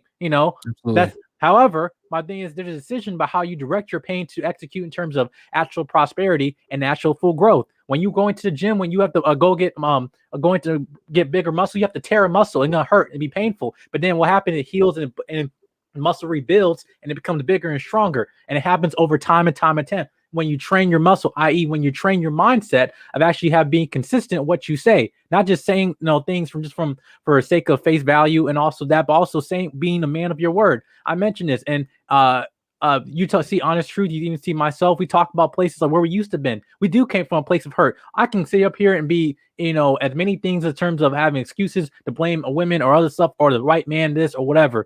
But I think the main thing with leaders don't complain, they execute, they provide, and more importantly, they guide. See, you mistake a lot of us as men in this generation, whether black men or anything like that, is like we mistake gliding for flying. because we think we might be in a high altitude going up, and however, you know how wingsuits, whatever, they look cool, right? However, you have you can't choose where you're gonna land. You can maneuver, but eventually you're gonna have to find a place where you have to land. When you're flying like Superman, you choose where you land. So that's what I'm saying is that. So what I'm talking about in that essence is like I choose to spend time necessary to build my mindset, my integrity, my character, my resource, finances, because I know that eventually that my mission of terms of being a husband, a father, I know that is the biggest thing to going against the system or the white man or supremacy, whatever you want to call it. That's how you execute. That's not, and when you complaining, all you're doing is wasting time. But other races, they're gonna keep on moving, especially your women. They're gonna be waiting for you. They're gonna go get something else, but they're gonna be waiting for you. Man, I couldn't have said that better if I tried. Jedi Mike with the bomb. Jedi Mike with the bomb right there. So well said. Straight fire. Go Absolutely. Jedi. Fuego, man. It's great. Yes, I love amiga. Yes. Thank you. T Sav. Gentlemen, a real man. I feel Black Air Force activity coming from Gentleman. Also, a real man is balanced in both of his energies, his masculine and feminine energies, and is not afraid to feel and think, and not scared to be vulnerable. I want to clarify Siamese because some of them will take it a certain way of what you're saying. When Siamese says feminine energy, we're talking about things like compassion, understanding, slow to anger. We're talking about patience, sacrifice. We're talking about all the qualities that balance out the harshness of sometimes what masculinity can turn men into, because in one end of being a man, you have to be stern, you have to be strong, you have to be clear with your intentions, you have to be forthcoming, you have to be direct, you have to be able to get the job done, you got to be able to change that tire in the rain when it's raining and your family needs to get home. You need to be able to figure out a solution that's plaguing the well-being of your community and your family, and sometimes that takes a bit of grit, right? But in the same essence, the way that you treat work, the roughness that you have with some of your coworkers, or maybe with the job that you have, you can't bring that same roughness and use that energy to apply to your wife and your family, because that takes a certain level of softness. That roughness isn't supposed to be given to them, right?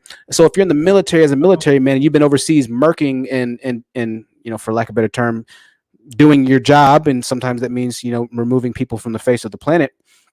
I'm not trying to get political here. You can't come home with that same energy of being a complete brute and expect your woman to be okay with that. As a matter of fact, a lot of times toxic. When the men come home, it's true, Siamese, when the men come home, they can't switch out of that brute mode because they've been in war for so long, they've been deployed for so long, and the women are saying, I can't connect with you. I feel like I'm talking to another person. This isn't the same person that left. There's no empathy with this person anymore, right? And so that's what Siamese means, is that it takes the yin and the yang and a pull and a push from both sides, and particularly from the men in this aspect, because as a man, you have to be able to understand when to be compassionate and then when to be direct. And so it still is more of a burden and responsibility on the leader, or the male, quote unquote, the traditional leader of that relationship. And that's something that we don't see a lot as well, right? There's a lot of really hyper masculine alpha type, and especially in the manosphere, this and masculine, most you of need that the whole hyper masculinity in these manosphere types is a facade. It's Absolutely. not real. Absolutely. And I would rather a man be more authentic to himself, even if it does not fit that mold, rather than pretend this fake hyper masculine stuff. Absolutely, Siamese.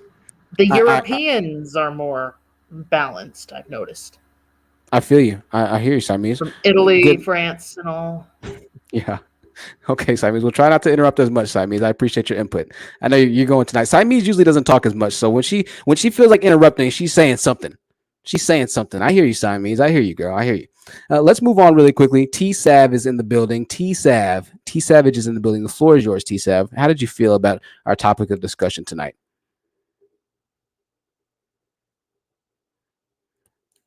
Unmute your mic, T-Sav, if you're there. Okay. Well, I'm not sure what T-Sav is doing. He's probably savaging somewhere, doing something. He lost interest. Anyways, I appreciate the patience, T-Sav. You're welcome to come back if you'd like to. $5 super chat from IK says it takes empathy. Absolutely, it takes empathy. And not just with relationships, but in general. This is something that we don't see in the black community either. The black community is rough. Black community is rough. And then they complain in the same breath that their women are rough. Well, that's because there's no love in the hood. There's no positive energy. There's no positive reinforcement. There's nothing to look forward to in the hood. Right? There's no kind emotions. There's no coddling. There's no warmth. This is why we joke about moving out of the hood, moving out of black areas when we get money. This is why everybody jokes about it. This is why we joke about white people moving out when the black people start to move in, right? All races joke about this, but there's a reason why they joke about this. Mm-hmm. There is a reason. I see you back in the chat. Kier, go ahead, Kier. I saw that you unmuted. Oh, someone else can go ahead. I can wait. It's fine. Oh, you can go right now, Kier. Go ahead. We're in no rush. You're fine. Go ahead. What did you feel? Oh, thank you for reposting that chat. I was gonna say that what a lot of times is that people don't say is that it's not easy. All the stuff that we're asking for, to have empathy for other people, some people that you don't even know, maybe even strangers, to have compassion, to have grace, to have patience. That stuff is not easy to learn if you haven't learned it yet. And it's not easy to maintain sometimes, especially when it's so easy not to want to care. It's easier not to want to care about anyone. That is so much easier than caring. That's what a lot of times that people don't tell you. It takes a lot of strength and a lot of resilience and a lot of hope to want to be that way in order to stay that way. Absolutely. Absolutely. So well said, Kier. So well said. So well said. We're going to move really quickly. I see a couple of new people that just joined.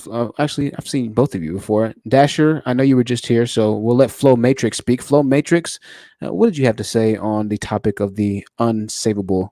I don't even know if that's a word, to be honest. Blackmail. Yeah, hello. Can you hear me?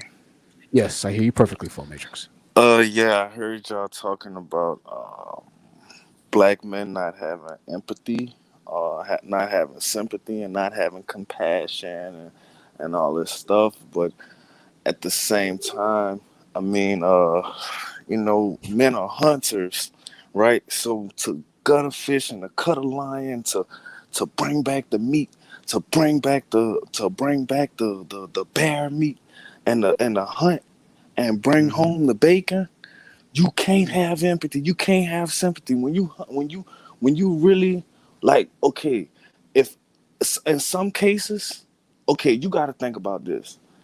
Good black men are going through the same thing that a lot of women are going through. Like, we fight these brothers off ourselves too. We got to fight these brothers off ourselves. You know what I'm saying? Mm-hmm. And it's like, I understand partially about this, but I feel like the main issue is that almost 80% of black women are single. All right. Well, here we go with the numbers again. I know the 80%. We'll stop you there because we've already talked about that.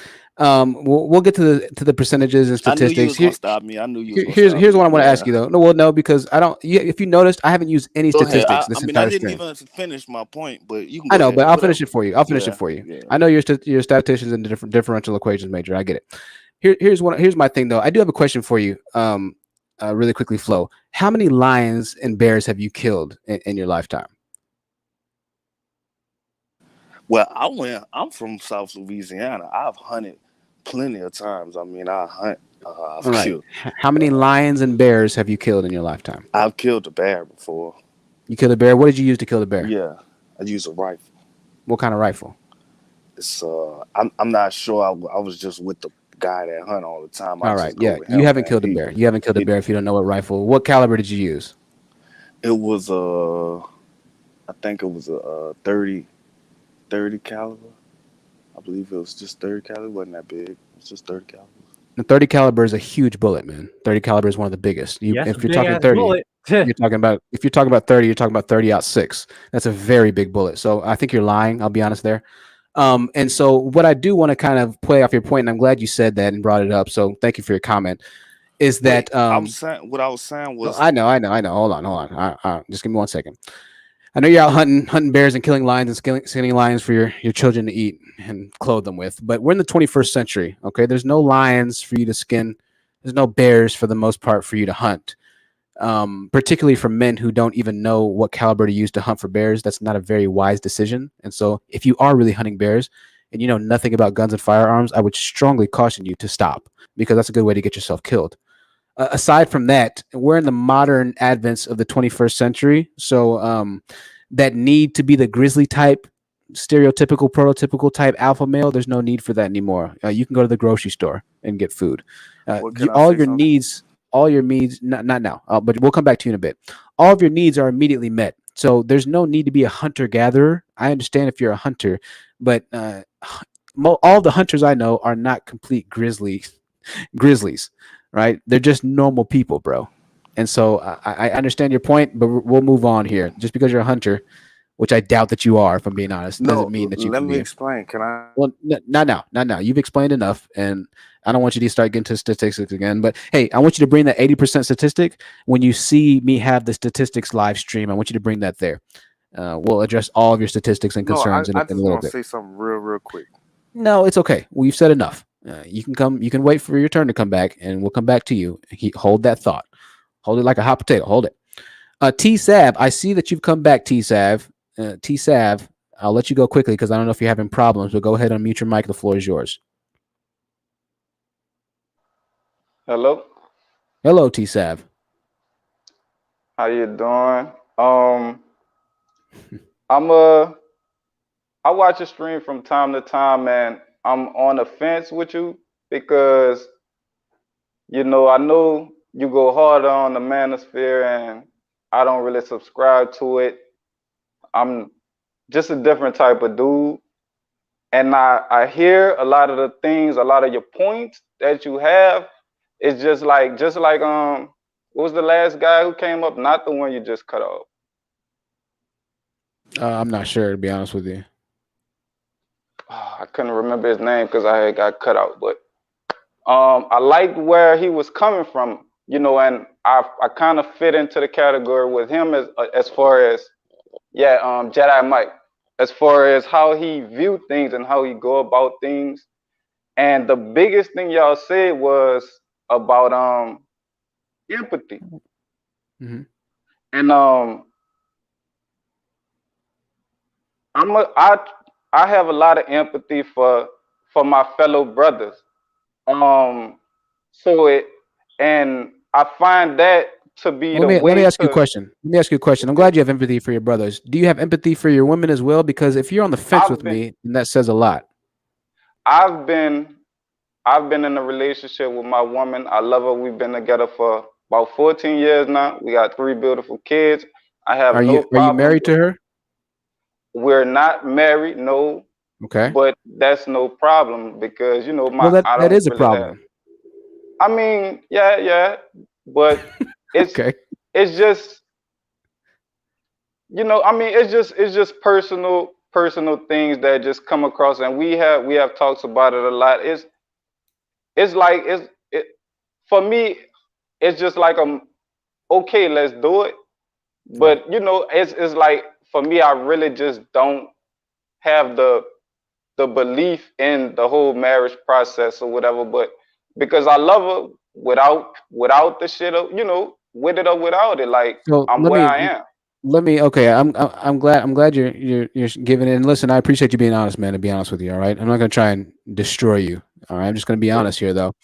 You say that you're on the fence with me. What exactly are you on the fence about? And this is why I ask, because everything that I say essentially is for the better of your children, your girl. It's and this is the dangerous thing. The side that you're siding with, because you said you're on the fence, is the same side that demonizes your baby mother because you're not married to her. And so you've created, well, hold on. You've created the same woman that you're siding with her enemies on. Do you understand what I mean? Yeah, but that's the Do thing. you really understand what I mean, though? I understand, but it's not that I'm on the fence leaning towards the Manosphere. It's I'm I have my personal beliefs, and I side with you more. You know, I side with you. Well, I align with you more. But Okay. I understand, like, because you get so much backlash, you could get real aggressive at times. But there's a lot of brothers out here like me and Jedi who are we rooting for you, and we love, you know, how you come about things. It's just sometimes you be turning me away. I'll be like, man, let me find a new channel, bro. You know what I'm saying? Even though I'm with you, it's just be a little too rough. And I'm not trying to be. It's about empathy. Like, yeah, they got a lot of brothers out here who, Listen, I man. ain't gonna say Listen, they listen, deserve it. listen, listen, bro. Okay. I'm not about to. You're a grown man, bro. All right. I'm not your girl, man. I'm not really even your friend, if I'm being honest with you. All right. And so, when I speak about empathy and when I use that exact situation, I was talking about for women. Okay. We're men, bro. You know what I mean? If I I hurt your understand. feelings, I get that, and I'm not trying to just call you out, but listen, bro. When it comes to men, we do things differently. When you have that energy with women, though, that energy needs to change. That's why I spoke about True. sometimes you do need to be direct. Now let me kind of balance it off. The reason that I am the way I am sometimes is because I don't know if you've been listening or to the Manosphere or wherever you stand. You said you don't agree with them, but if you think that I'm rough and I'm rude, I dare you to go listen to the men in Kevin Scamill's chat and Coach Greg Adams' chat. Yeah. I dare you to go listen to what they say about the same women that you're trying to criticize me for supporting, essentially. No. No, hold on, All hold right. on, hold Okay. on, I hold on, hold understand. I on, hold on, understand that. hold on. Okay. I know. All right. So I know that the energy might be off-putting, but ultimately, at the end of the day, what I'm saying and the reason and the way that I say things is because there are men out there that Yeah. actively go against and attack Yeah. your family, bro. Yeah. So I see Okay. you So, at battle. You at war. I get it. I get it. this is a war, man. I mean, we're talking Yeah. about serious stuff here. And ultimately, I just want you to understand that I'm not your true enemy here. I'm really not. I might not be as friendly all the time, and it might be really hard to hear some of the things I say. I'm a black guy myself, bro. It's hard for me to say a lot of things sometimes because I'm black. I'm a black male. But if I don't say it the way that it needs to be said, it's not going to convey the same feeling that it needs to convey. It's not going to hit the way that it needs to hit. I know Jedi Mike wants to say Yeah. something real quick, so I'll let him say something real quick, T, and I'll let you come back. Go ahead, Jedi. Sorry for the wait. No, it's all good. No, and respect to you, brother. I appreciate love and everything like that. Yeah, I understand. I understand what you're coming from in terms of like might be the rhetoric and everything like that. But the thing is that I took this as of what I say of when I go back to drill sergeants. I can complain that drill sergeants are yelling and cussing at people when you go to basic training, but the problem is they're preparing you for war and survival. My thing is this is like with you, and I'm not gonna go into your own personal thing with your life with your woman not getting married, anything like that. If that's your choice, that's your choice. But my thing is just in terms of that the statistically thing that goes against so much, and obviously you've proven been 14 years, and God bless you for that, having that. You're longer than most folks. But my thing is that I don't know what it is. It might be in terms of fear that you might be waiting for, because like at least I'm in the DMV area. It takes $30 to go to the courthouse and get married. I'm about to go on Kevin Samuels on that. Like you can just go to the courthouse tomorrow and get married, and that's it. I mean, but my thing is, you'll basically be cutting out statistic, and also you'll be bringing more for your children on that. Because I understand what you, man, understand like that, but there's a thing of having the more of the secular family of being the bondage of of being married, because that's what they want. And I don't know if you want your children to be married and stuff like that, but what you're showing, at least if you have any sons, I don't know if you do, but what you're showing them that listen, men need to prioritize. I'm not gonna wait for the woman that I choose to marry to ask her, hey, what do you think about marriage? Marriage is always on the table. It's just like I'm not gonna be sitting here just going up and waiting for being on standby for life, and then we might pop out children or anything like that from time to time. Not saying that's you, but some folks that just say, well, we just didn't make that priority, and that's your choice. My thing is that statistically, you basically be cutting off a lot of things and setting your children up for more success than actually bonding, and leading them to a point where, well, I mean, I didn't see there was no commitment. My mom and dad just found somebody, and that was it. Not saying the actual structures of what relationship is so that we can, sustain as a family. Because obviously, and props to you for 14 years. But what I'm saying, I mean, going back to the point we said about empathy, I understand. Because the other guy too, what he's saying about hunting and everything like that. Well, see, empathy comes from leadership. Like the way as men give empathy is different from what women do. Empathy is empathy, regardless, whatever. But there's ways we do it differently. The problem is some of us men, we're not doing it at all. So my thing is like empathy, compassion. I'm talking about having just as brotherhood and being your brother's keeper and showing that you care, how to set situations and stuff, because there's difference between having a person who's quick fire and always going somewhere than someone who's hesitant. And I would rather, because the problem thing, the person who's hesitant and also has a path to direction, I'd rather listen to him than someone that I know who can get the job done, but is always quick fire and doesn't lead with ambition, don't lead with direction. I lead with him because he's patient. And the patient spirit is better than a proud spirit. It talks about you in terms of assessing situations and actually being hesitant at being what can I do to actually be benefiting to not only to my woman, not only to my children, but also to my community. Because exclude women and relationship at the side. How about just talk about as men just being better friends to each other? The simplest thing is that, like we don't talk about that enough. It's saying as being brothers and knowing how to having positive relationships work. Because then that having positive friendship lead to positive relationships. But I just want to say that to the terms of honest truth rhetoric, like when he goes off to, I understand he goes out to that and go off to Iran or stuff like that. But for me, it's like he's going out to people I know that are not me. And I understand, like, well, you're not talking to me, you're talking to those guys. And yeah, because some of these dudes get their asses kicked. They're like, we spend so much time saying the nice way, and no more Mr. Nice Guy. That's how it is. I love that, Jedi, especially the analogy is about the drill instructor. That's perfect. You have to break it down first. They have to be broken down in order to be the best soldiers that they can be. If you go into the military with an idealized concept of war and warfare, you're going to get your entire platoon killed. You don't know anything, and that's what they try and teach you in the military. I'm not saying I know everything. All I'm saying is that there's a lot of work I need to do, and the same work that I'm trying to do right now, I see most of the men in our community need to do as well. The only difference is the men don't see it that way. And so that's why I am the way I am right now. Not to mention, just like one of our commenters said, they'll always have a problem with me being upset, just like what Landeth, I can't say that. They have all the aggressive energy for women, and they want compassion. And I know you're not a part of the Manosphere, but some of the things that you've said, T-Sev, kind of resonate with the Manosphere's beliefs, which is that, why are you going so hard against black men and this and that? Man, I don't have any. I'm not going to spare any of you Negroids, bro. I'm sorry. I'm just not going to do that. And I'm speaking directly to you, T-Sev. I appreciate your support. I'm not speaking to you directly at all, but for the black men that do and would try and use your words and manipulate them to a point to use against me, that's what I have to say. Just as Anu says right here, and I'm glad that Bejik pointed this out to me, T-Sav, this is why I speak the way I speak, because Anu here says these types of things, and men like him say this word: nobody owes you women anything. I can't see the emoji, but I assume it's something, I don't know, right?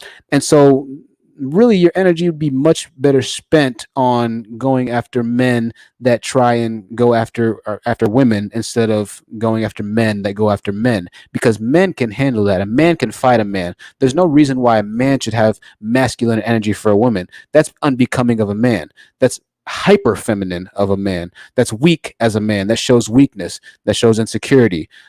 Most men who abuse women, they wouldn't fight against another man for themselves. That's the psychology behind men who abuse women. They're scared to abuse men in that same way. Now, you got some guys that are crazy enough that they'll get down when they don't care. They'll hit women, they'll hit men, they'll fight. But most men who abuse women will never fight or stand to a man a day in their life. That's the psychology behind it, right? And Anu is no different there. So the bigger person that I would have to say that needs to really tone down their tone would be the black men who go against me, who try and use that same hyper masculinity and toxicity that they should have used for the white men in days past, that they should have used for the racist Middle Easterns in their hoods that cracks jokes as they buy dollar cigarillos at the gas station, that asks them if they know what 3 times 5 plus 4 is. There's a live TikToker that asks all the black dude, hey, I'll give you your swishers for free if you can tell me what this equation is. It's a rudimentary equation, and all the black dudes just simply laugh in his face. That's who they should have the smoke for. That's who you should be addressing. It's not me trying to address the brothers for being weak enough to be dominated and conquered. It hurts. It's a fact. Absolute fact. TJ, welcome to the panel. TJ, welcome to the panel. I appreciate you being here, TJ. I don't know if I've seen your name before. What did you think on the concept or the title, The Unsavable Black Male? And make sure you unmute yourself, TJ. It just go ahead. Hello? Yeah. Yeah. Okay. Personally, I still am just trying to gather a lot of thoughts here about what this is about. I'm still a bit unclear as to what this is. I'd also just like to throw out that this isn't something that really affects me, simply because I'm not actually part of the Black community. I'm white, obviously. Okay. So I'm just trying to be here and just gather some thoughts and stuff about it. For sure, for sure. Well, I'm going to take you off the panel for now, but just watch for a while. I know you might be new. You might be one of our TikTok viewers. And so I'm going to take you down off the panel, but just watch for a while. TJ, maybe the next live stream, hop on up and we can talk and have further discussions here. But I appreciate you being here, TJ. We'll see you soon. We've been growing on TikTok pretty quickly, pretty expeditiously, as T.I. would say. We have 2 spaces free on the panel. If you want to ask T-Sav a question or address his comments in particular, you are more than welcome to join the panel. Like I said, we've been growing on TikTok quite rapidly, and so there's a good amount of other races of men and people who will start joining our live streams, and I'm fine with that. I have nothing wrong or against that. All right, it's okay, and that's fine with me. There's the link to join the panel. 2 spots left. Make sure you join quick. We're going to come back to TJ in a couple of seconds. Kiera, you unmuted yourself. The floor is yours. Forgive me. I didn't mean to talk over you. Oh, no, you're fine. Anu's comment is very interesting because he says that he doesn't want to give anything to women. I don't know about any other women, but I don't remember for asking for anything. So, yeah, well, it's and what's even crazier is that they expect for you to somehow want to follow them, even though most of them feel the way that Anu feels. You don't owe women anything, then why should they follow somebody that's not going to do anything for them? That doesn't make much sense, right? But this is the basic psychology of human interaction. This is why I say that a lot of them might not have the mental capacity to really understand what I'm saying, because as great grandmother always said, you catch more bees with honey than with vinegar. If you want people to do something for you, being nicer typically goes a little bit longer, a hell of a lot longer than being mean. That's just basic psychology 101. But we're not at that point for a lot of the men that oppose my views. Self-Love Heal says, you are reading, Sir Jedi Mike. I can't see the emojis. Thank you for the $5 super chat from Self-Love Heals. The Queendom has joined, as well as Gorgeous One. Gorgeous One, I'm going to go ahead and go to you after you. The Queendom, Gorgeous One, the floor is yours. Gorgeous One, I'm going to go ahead and go to you. Also, Gorgeous, I'll put you on mute for a second. Make sure that you turn the volume off of YouTube and just listen to the volume inside of StreamYard.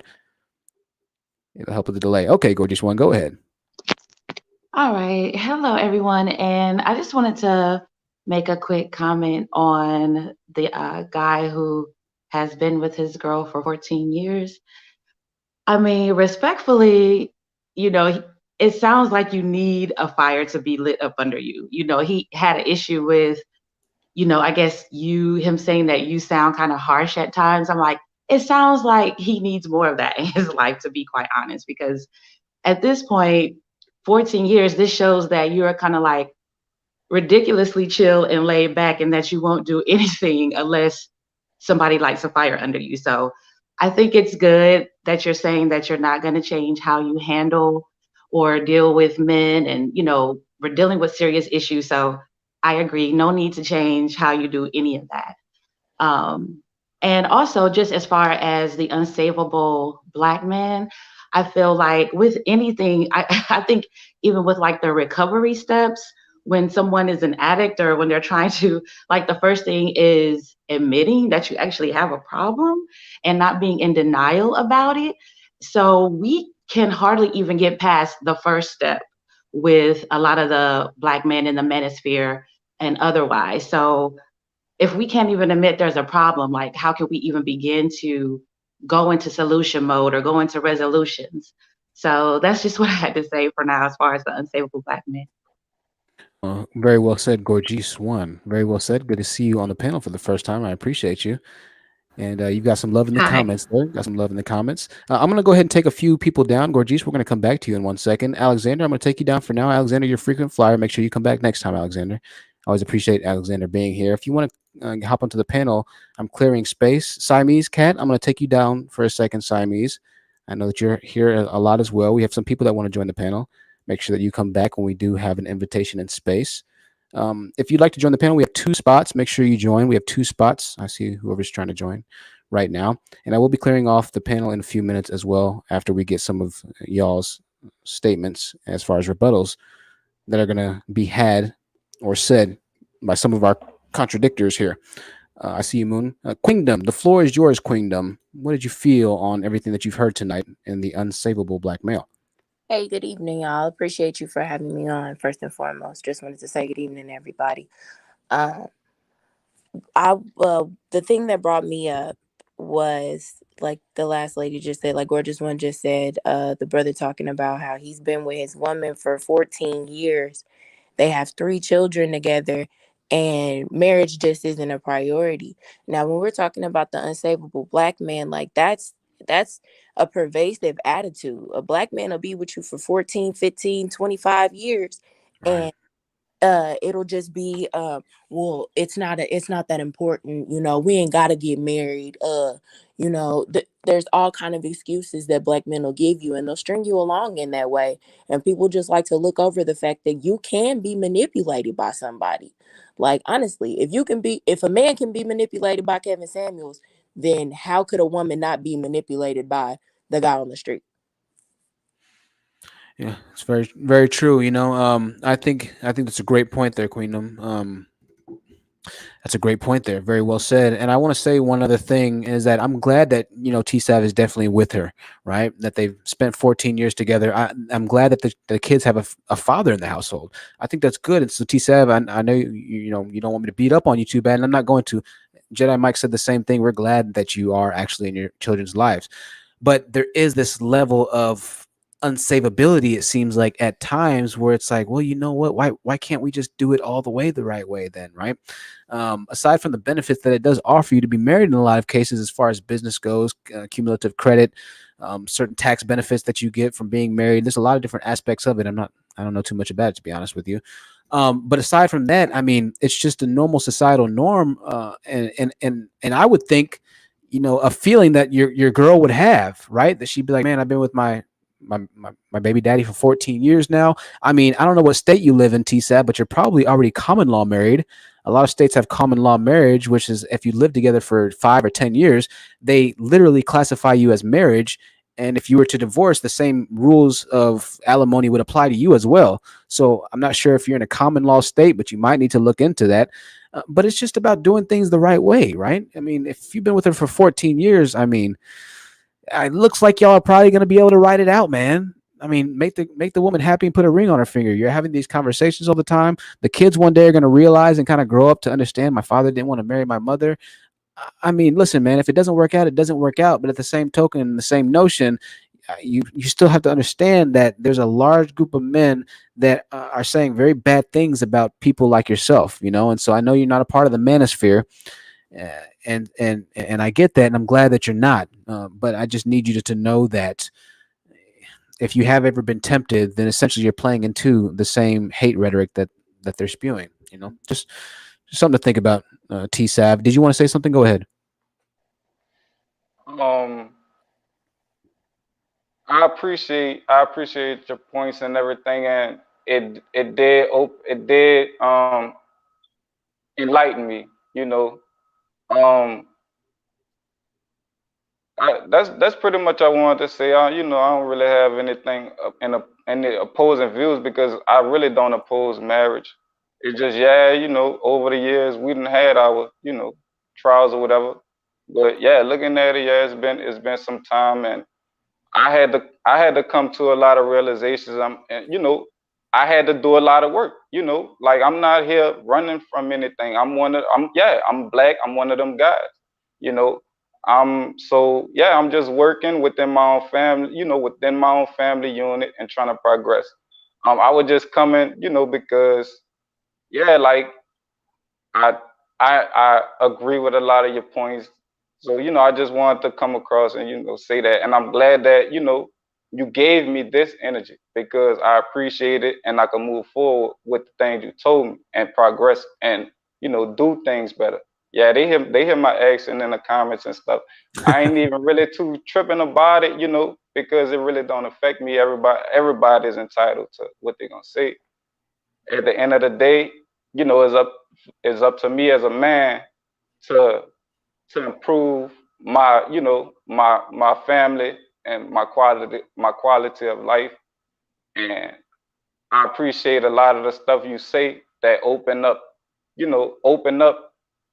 my eyes to a lot of things that I didn't see.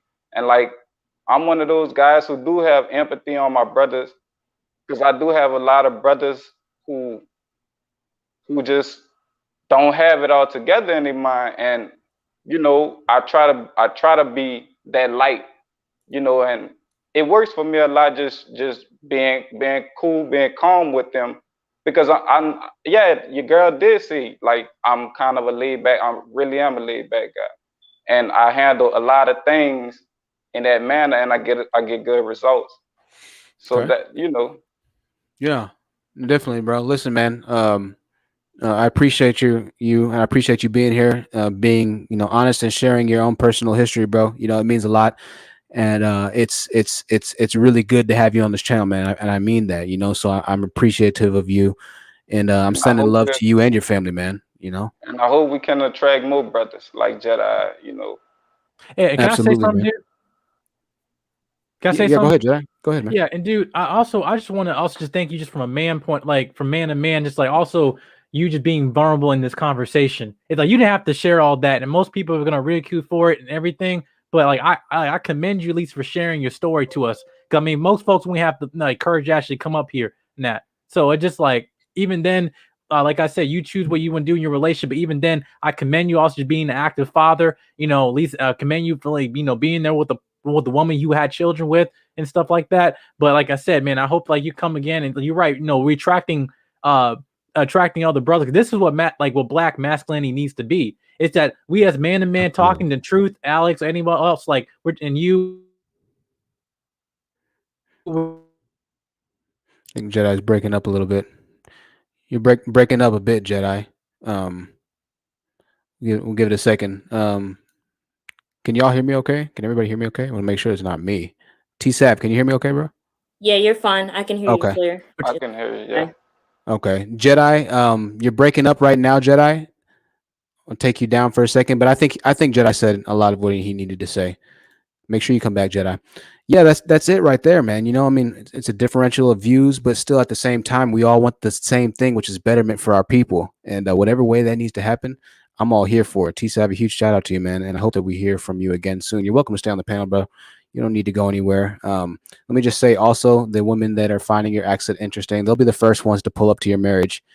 Once you announce your marriage, if they're in the same city as you, make no mistake about it. We're waiting for another guy who frequents our channel to get married as well, and they're waiting on the day of their marriage announcement. All right, so ultimately, they want the better for our women, and that includes your baby mother. So it might be hard to look at some of the comments, but I think you should take solace and comfort in the fact that they care about her, and that's the bigger idea there. Jedi Mike is back. Jedi Mike, go ahead. I'll let you finish up.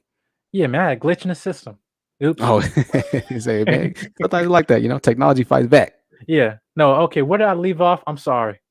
Yeah, pretty much being vulnerable, how nice it is to be able to have a conversation like this. I'll be honest, conversations with black men in society, for the most part, if we have opposing views, conversations don't usually go like this for the most part. It's a lot more hostile and things of that nature. And so T-Sav is in the minority when it comes to maybe disagreeing and still being able to talk normally about that. That's refreshing. You're so right about that, Jedi. Go ahead. Yeah, I was just saying, this is what I'm saying. This is what black masculinity needs to be in terms of man to man talking about each other, holding each other accountable, but also we're supporting each other, motivating them. This whole thing of talking about this group of, I was talking about brethren and wolf pack, is like we are allowed as men to be vulnerable. Now, when the word vulnerability gets so misconstrued because they think it's a feminine thing. No, it's just a healthy, it's a healthy attribute. That means feminine or masculine. That's the problem. That's the thing that why is it that we're taking healthy attributes of a not just a man or woman, but just of someone of good character and a healthy mindset, and therefore making it seem like, oh, well, women there need to be vulnerable, men we can't be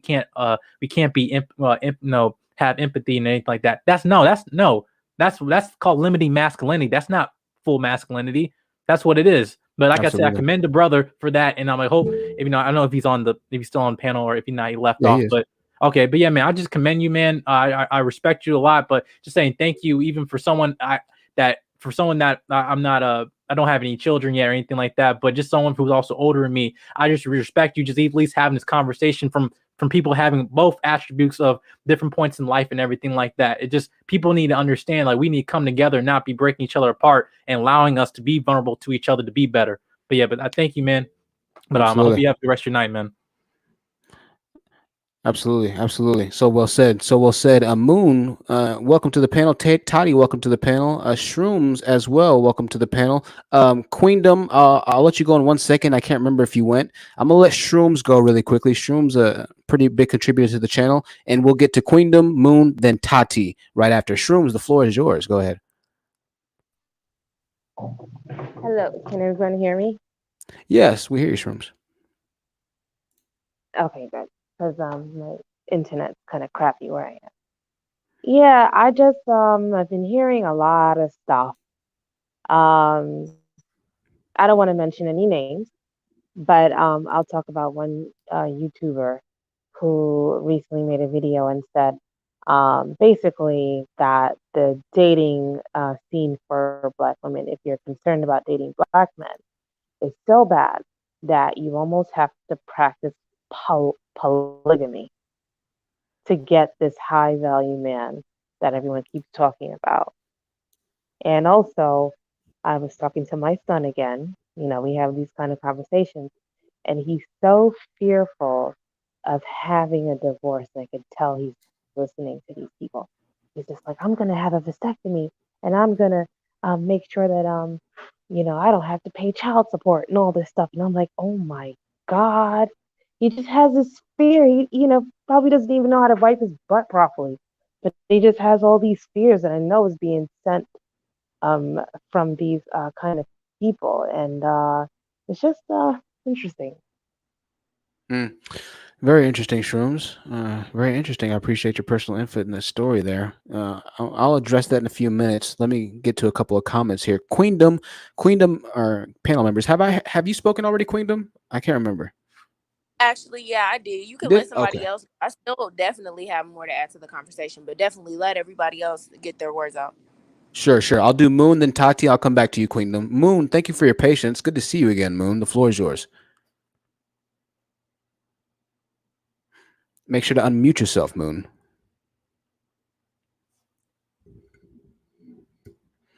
Moon might be AFK right now, away from the keyboard for all of my people who do not play video I'm games. here. Sorry. Oh, okay, Moon, welcome back. Sorry, I lost the page. Well, I want to say, T-Sav, I love your accent. My cousin is from Nolans, and he anyway got displaced during Katrina. But I just wanted to say,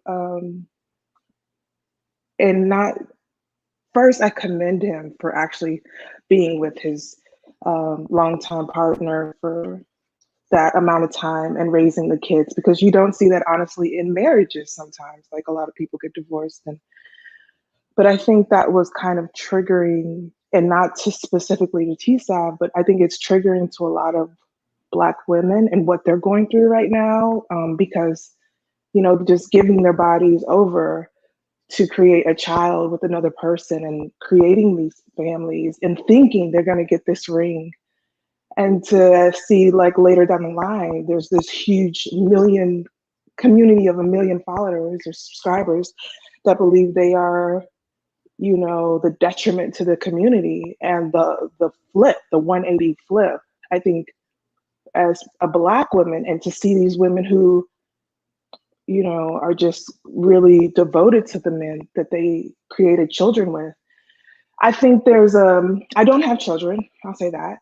But I will say that is a lot of the comments in the communities I am in. A lot of women are triggered by that. And I think that's sort of just sparking this whole idea. I'll just say quickly, there's this idea, like givers have to set limits because takers rarely do. And I think in our community, Black women have been the givers because they had to support men.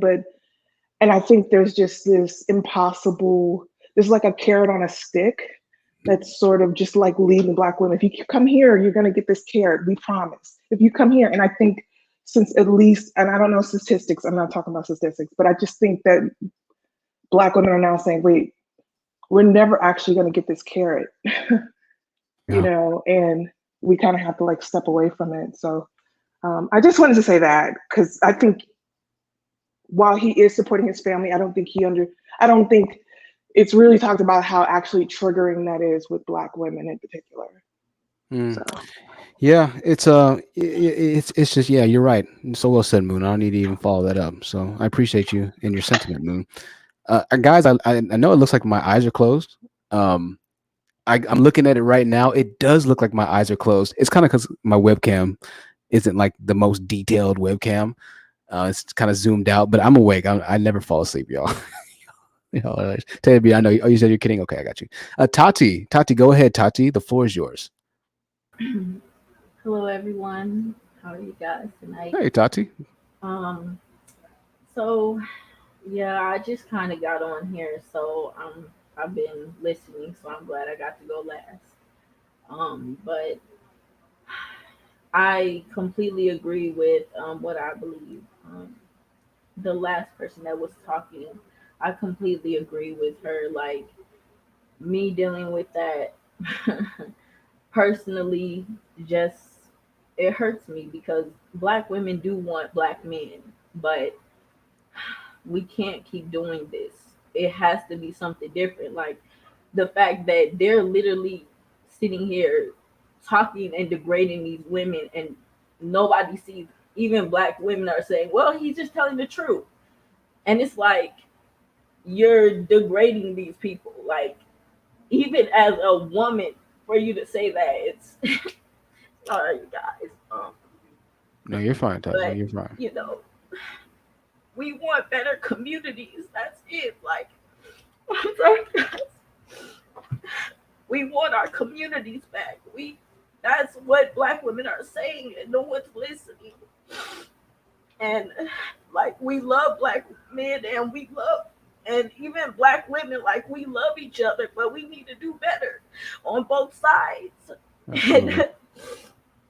And we have to think about our kids. It really hurts me that the one lady, I'm sorry, I don't know you guys' name, but that her son was literally scared to just jump out in a relationship.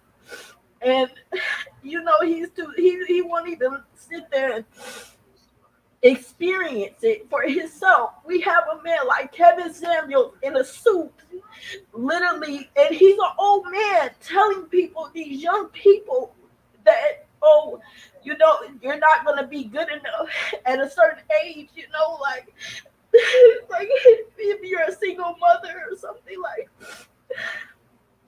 Absolutely. People are scared.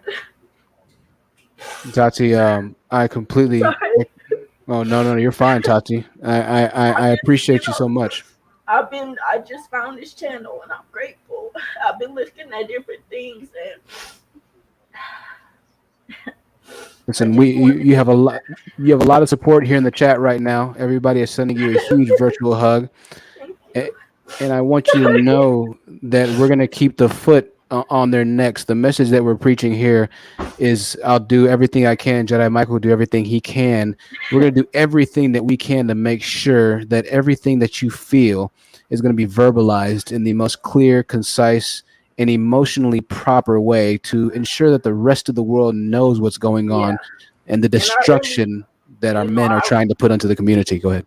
Yeah, I'm sorry. I really just appreciate you guys. Like, I've been watching you, and just the fact that, like, you were in it, honest truth, so the dangers that it can do. And it's scary. There's really crazy people out here, the incels, all of that, all of those people, I see them as the same. to hear these stories on the news and people are doing it. It's not just in the Black community. This is spreading. And they're looking at these people's web history and they're killing people because whatever they're doing, I don't know what, like they hate women. This has to stop. This has to be exposed. And I'm really glad for channels like this, like the Deadbeat Dad and Expose the Manosphere and different things like that, that are bringing this to light, because this is serious. This is affecting our kids. Even if you don't have kids, think about the future. This is scary. This is really a scary world. Absolutely, Tati. Absolutely. And make no mistake about it. This message will continue to spread, Tati, and we're going to do everything we can, and we will succeed in the long run. It's going to take a while, but the movement has started. Everything that we've started on this channel is going to be evolving and going up to the next level in the years to come. I assure you that. And I can promise you that, Tati. I really do appreciate you being here and subscribed. It means the world to have you here, and we all are sending a lot of love your way. We love you, Tati. We really do. All right, I want you to know that.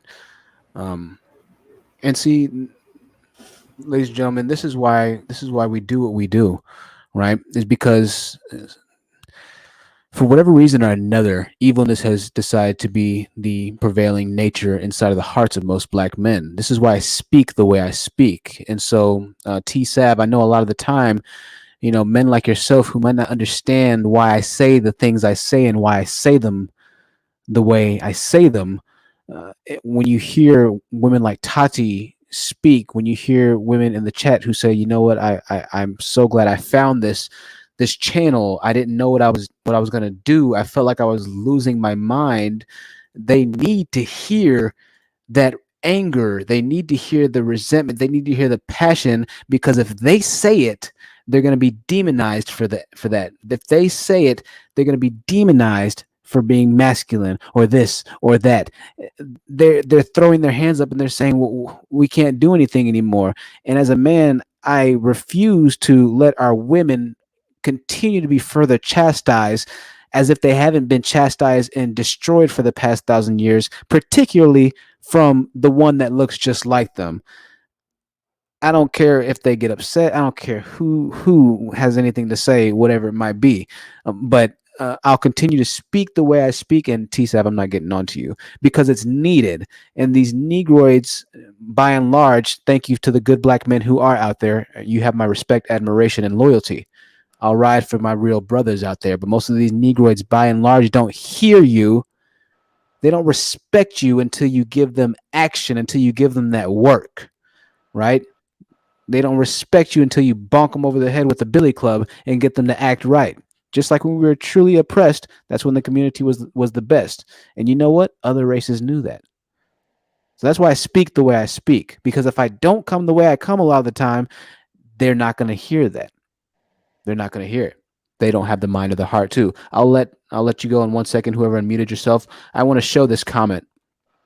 This comment was sent the other day, and I've gotten an email from a few people as well. It says, this channel and a few others has given me faith. The honest truth, keep doing the honorable work. When I hear you speak, it's self-introspection, compassion, and accountability. Not many have the capability. Life broke me and gave me this ability as well.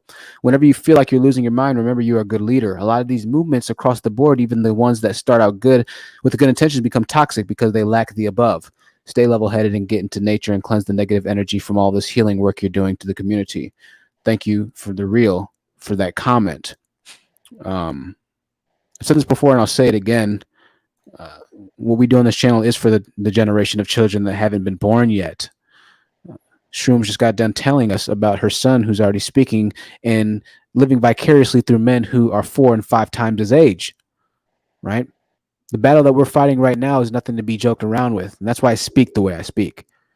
That's why I'll continue to speak the way I speak. Because it's a very serious matter. This isn't a time to be lackadaisical or on the fence in perspectives.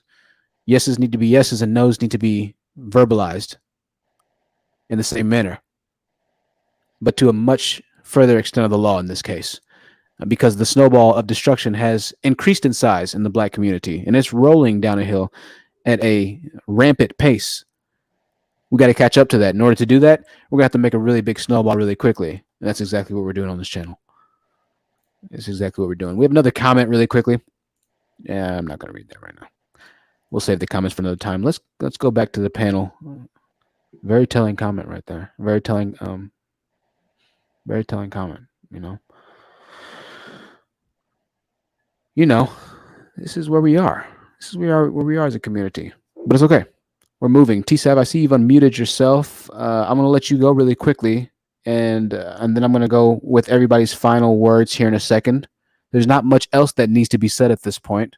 I think that kind of wraps up where we stand, and it really says a lot more than I could ever say, to be completely honest with you. So, T-Sav, I'm going to have you give your final words. We're going to keep these to 30 seconds or less for the final words, and we're going to start to wrap up this live stream. Thank you, T-Sav, for being here again, brother. I appreciate you.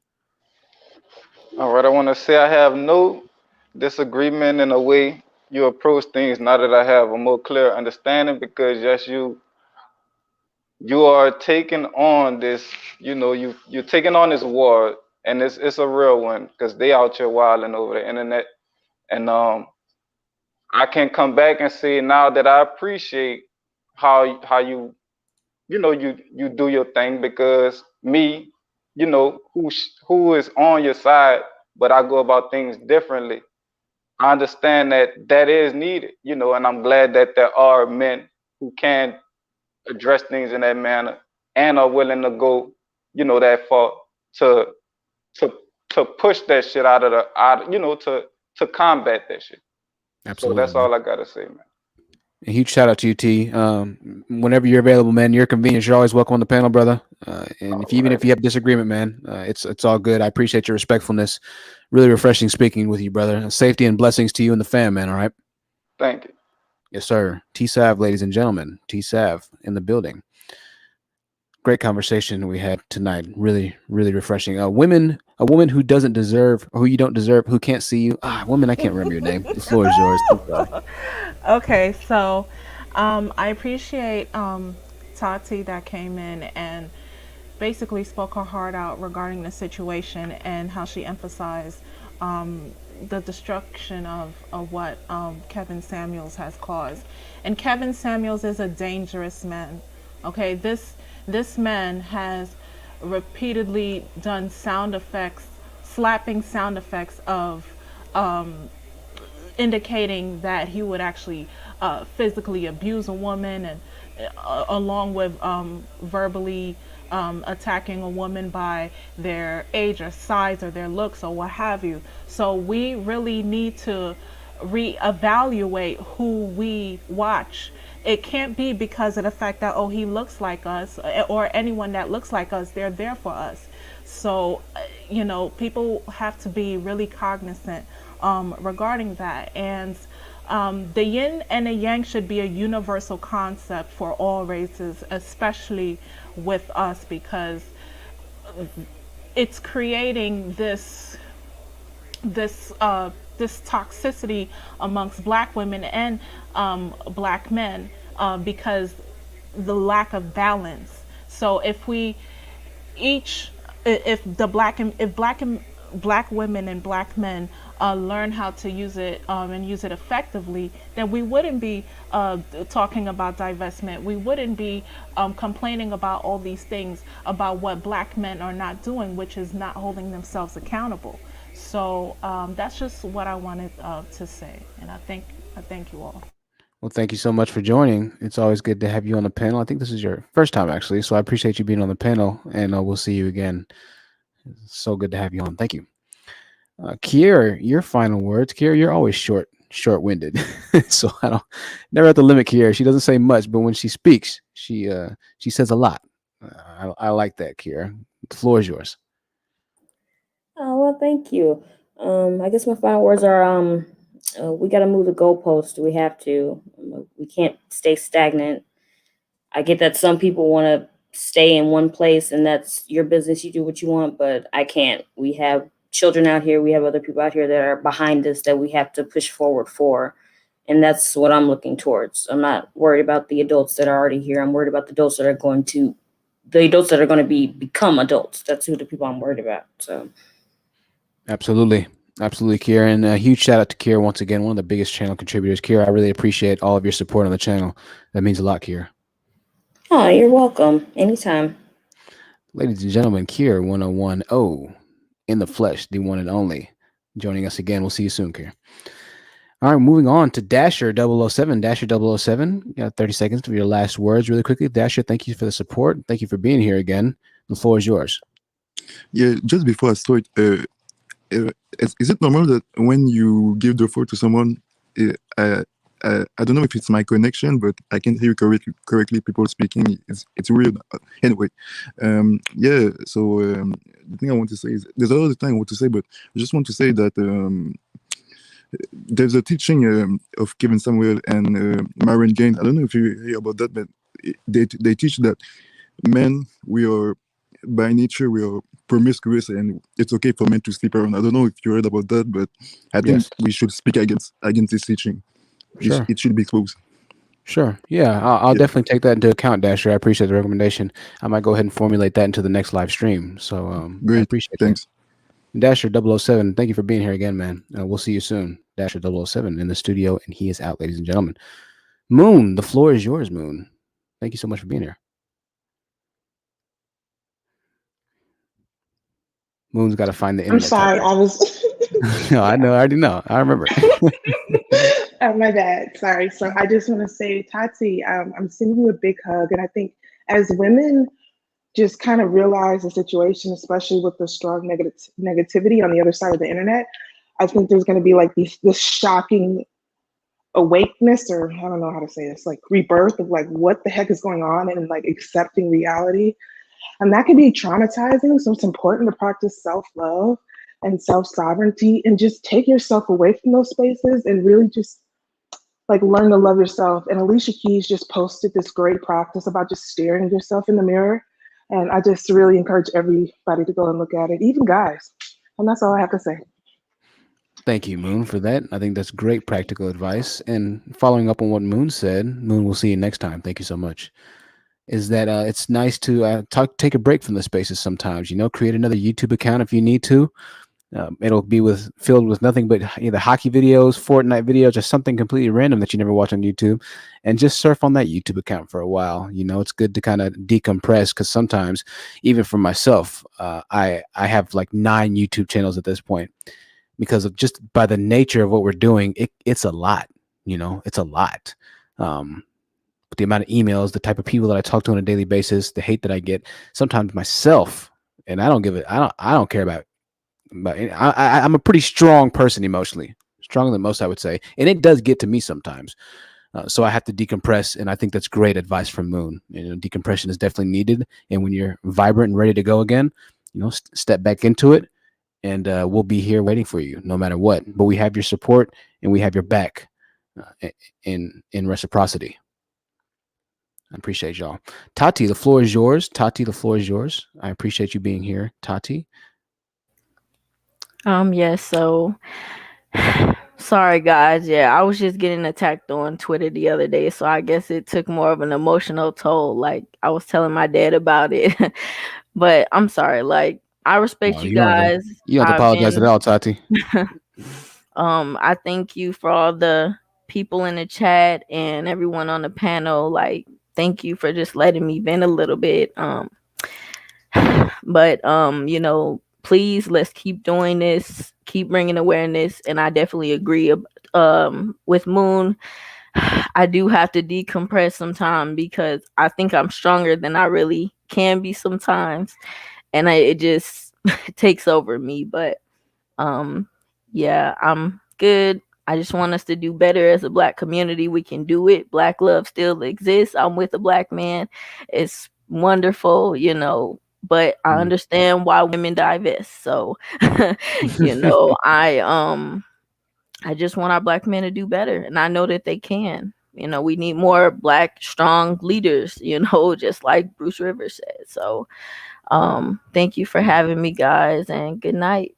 Tati, it's an honor. It's an honor, and I really, really thank you for being here. I can't wait for you to be on the next one at your convenience. No rush, and continue to enjoy the videos. So glad to have your support, Tati.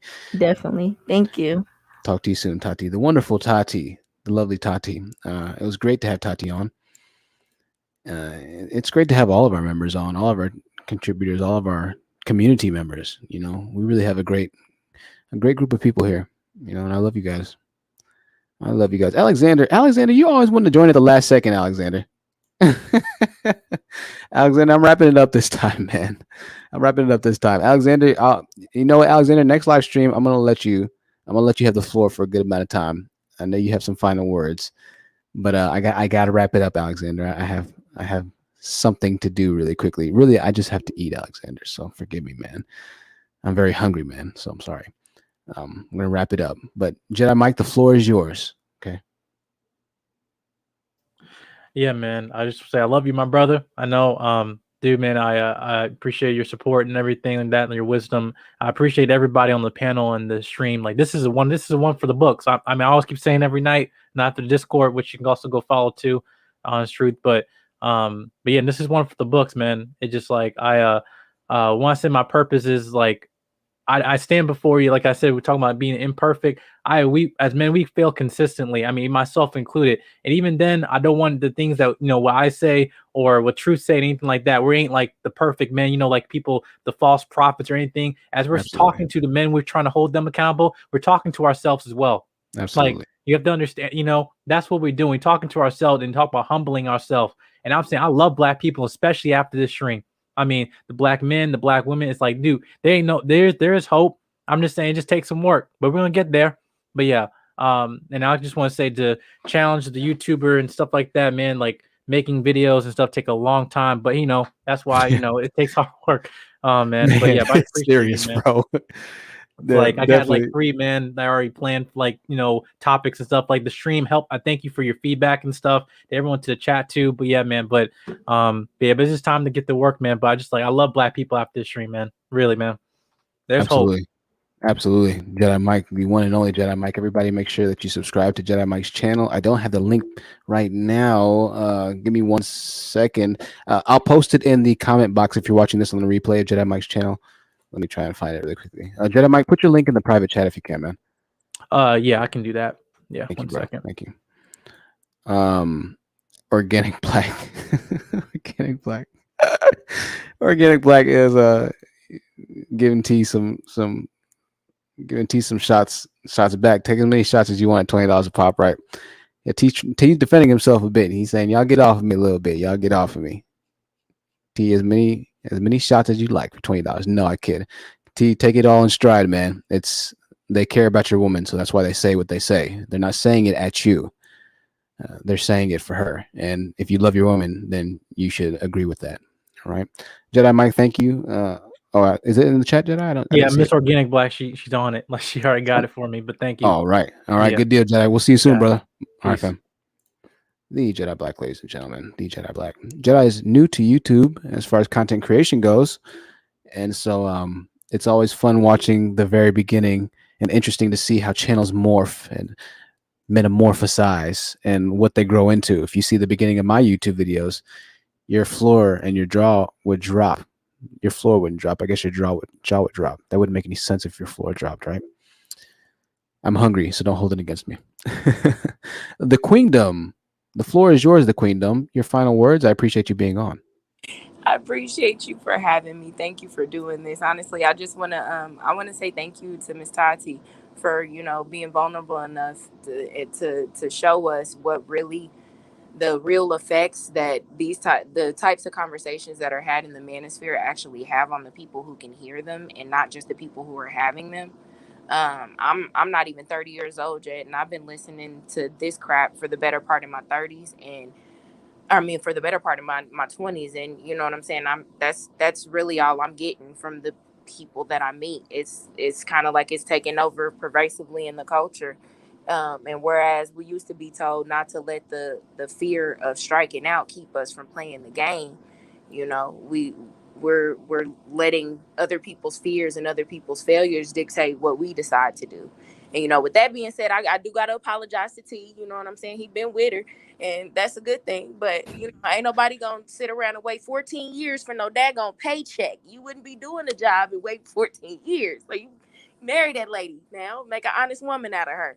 And but thank you again for having me on. I can't wait to talk stats with you. Y'all have a great night. You as well, Queendom. So good to see you on and have you here. Thank you, Queendom, for being here. Last but definitely not least, Shrooms. I appreciate your personal stories and revelations as well, Shrooms. And it's always an honor to have you on the panel, Shrooms. And thank you for all your support. The floor is yours. Hi. So I wanted to know, can I mention the fiasco that happened recently? Yeah, of course. Okay, so I'm just wondering if Godfrey is the unsavable man. I don't know. That's left to be said. But anyway, I think about this guy, Kevin Samuels, and his daughter, and what the woman claiming she's his daughter. I'll just say this allegedly, right? So Mm. allegedly, she's saying that he did something to her, to a car, something physical that affected her a lot emotionally. And I feel like that's what he's doing to these women on his show all the time. Nothing has changed. Um, Mm. yeah. I'll need to look into that. I'm not completely sure, but I think that you might be onto something. Potentially, if something happened in the past, and that's a lot of those guys over there are hurt people, and hurt people, as the old adage and saying goes. So it wouldn't surprise me, but I'll definitely check that out. And we're going to cover that Godfrey situation. Also, in the next couple of streams, we're going to talk about Kwame Brown. I don't know what the heck is going on with Kwame Brown, or what the hell is going on over there. That's just an entirely weird situation, weird part of YouTube, but I'll look into it. So we'll see. But Shrooms, I appreciate you being here, and we'll see you on in the near future. Okay. Okay, bye. Bye, Shrooms. The lovely Shrooms, ladies and gentlemen. Well, this has been an eventful stream. This has been a very, very charged stream emotionally in a lot of different ways. And, it really just brings to light the necessariness of the title of these videos, the necessariness of the community. Yes, I'm making up words, but all words are made up at one point or another, right? So I can make up words too. It brings to light the true nature of the destruction that a lot of black males seem to find themselves falling in line with. I'll never be okay with that. I'll never accept that, and we'll continue speaking and spreading the truth. The thing about the light is that even if it's a small candle, no matter how big the darkness is around you, that small bit of illumination is still enough to get you to your destination and eventually out of the darkness, right? And so it's a small candle burning right now, but even the smallest ember can create a flame that could burn down an entire mansion. It just depends on where the flame starts and the build of the mansion. And right now, the Black Manosphere, the black men are building a mansion on sand, as the good word says. They're building something that does not have solid foundation. And so you might have a mansion for a while. Your hatred might continue for a while, but at some point or another, that foundation that you've built that mansion on is going to be the same thing that destroys the mansion. My grandfather always used to say, the same thing will make you laugh and make you cry.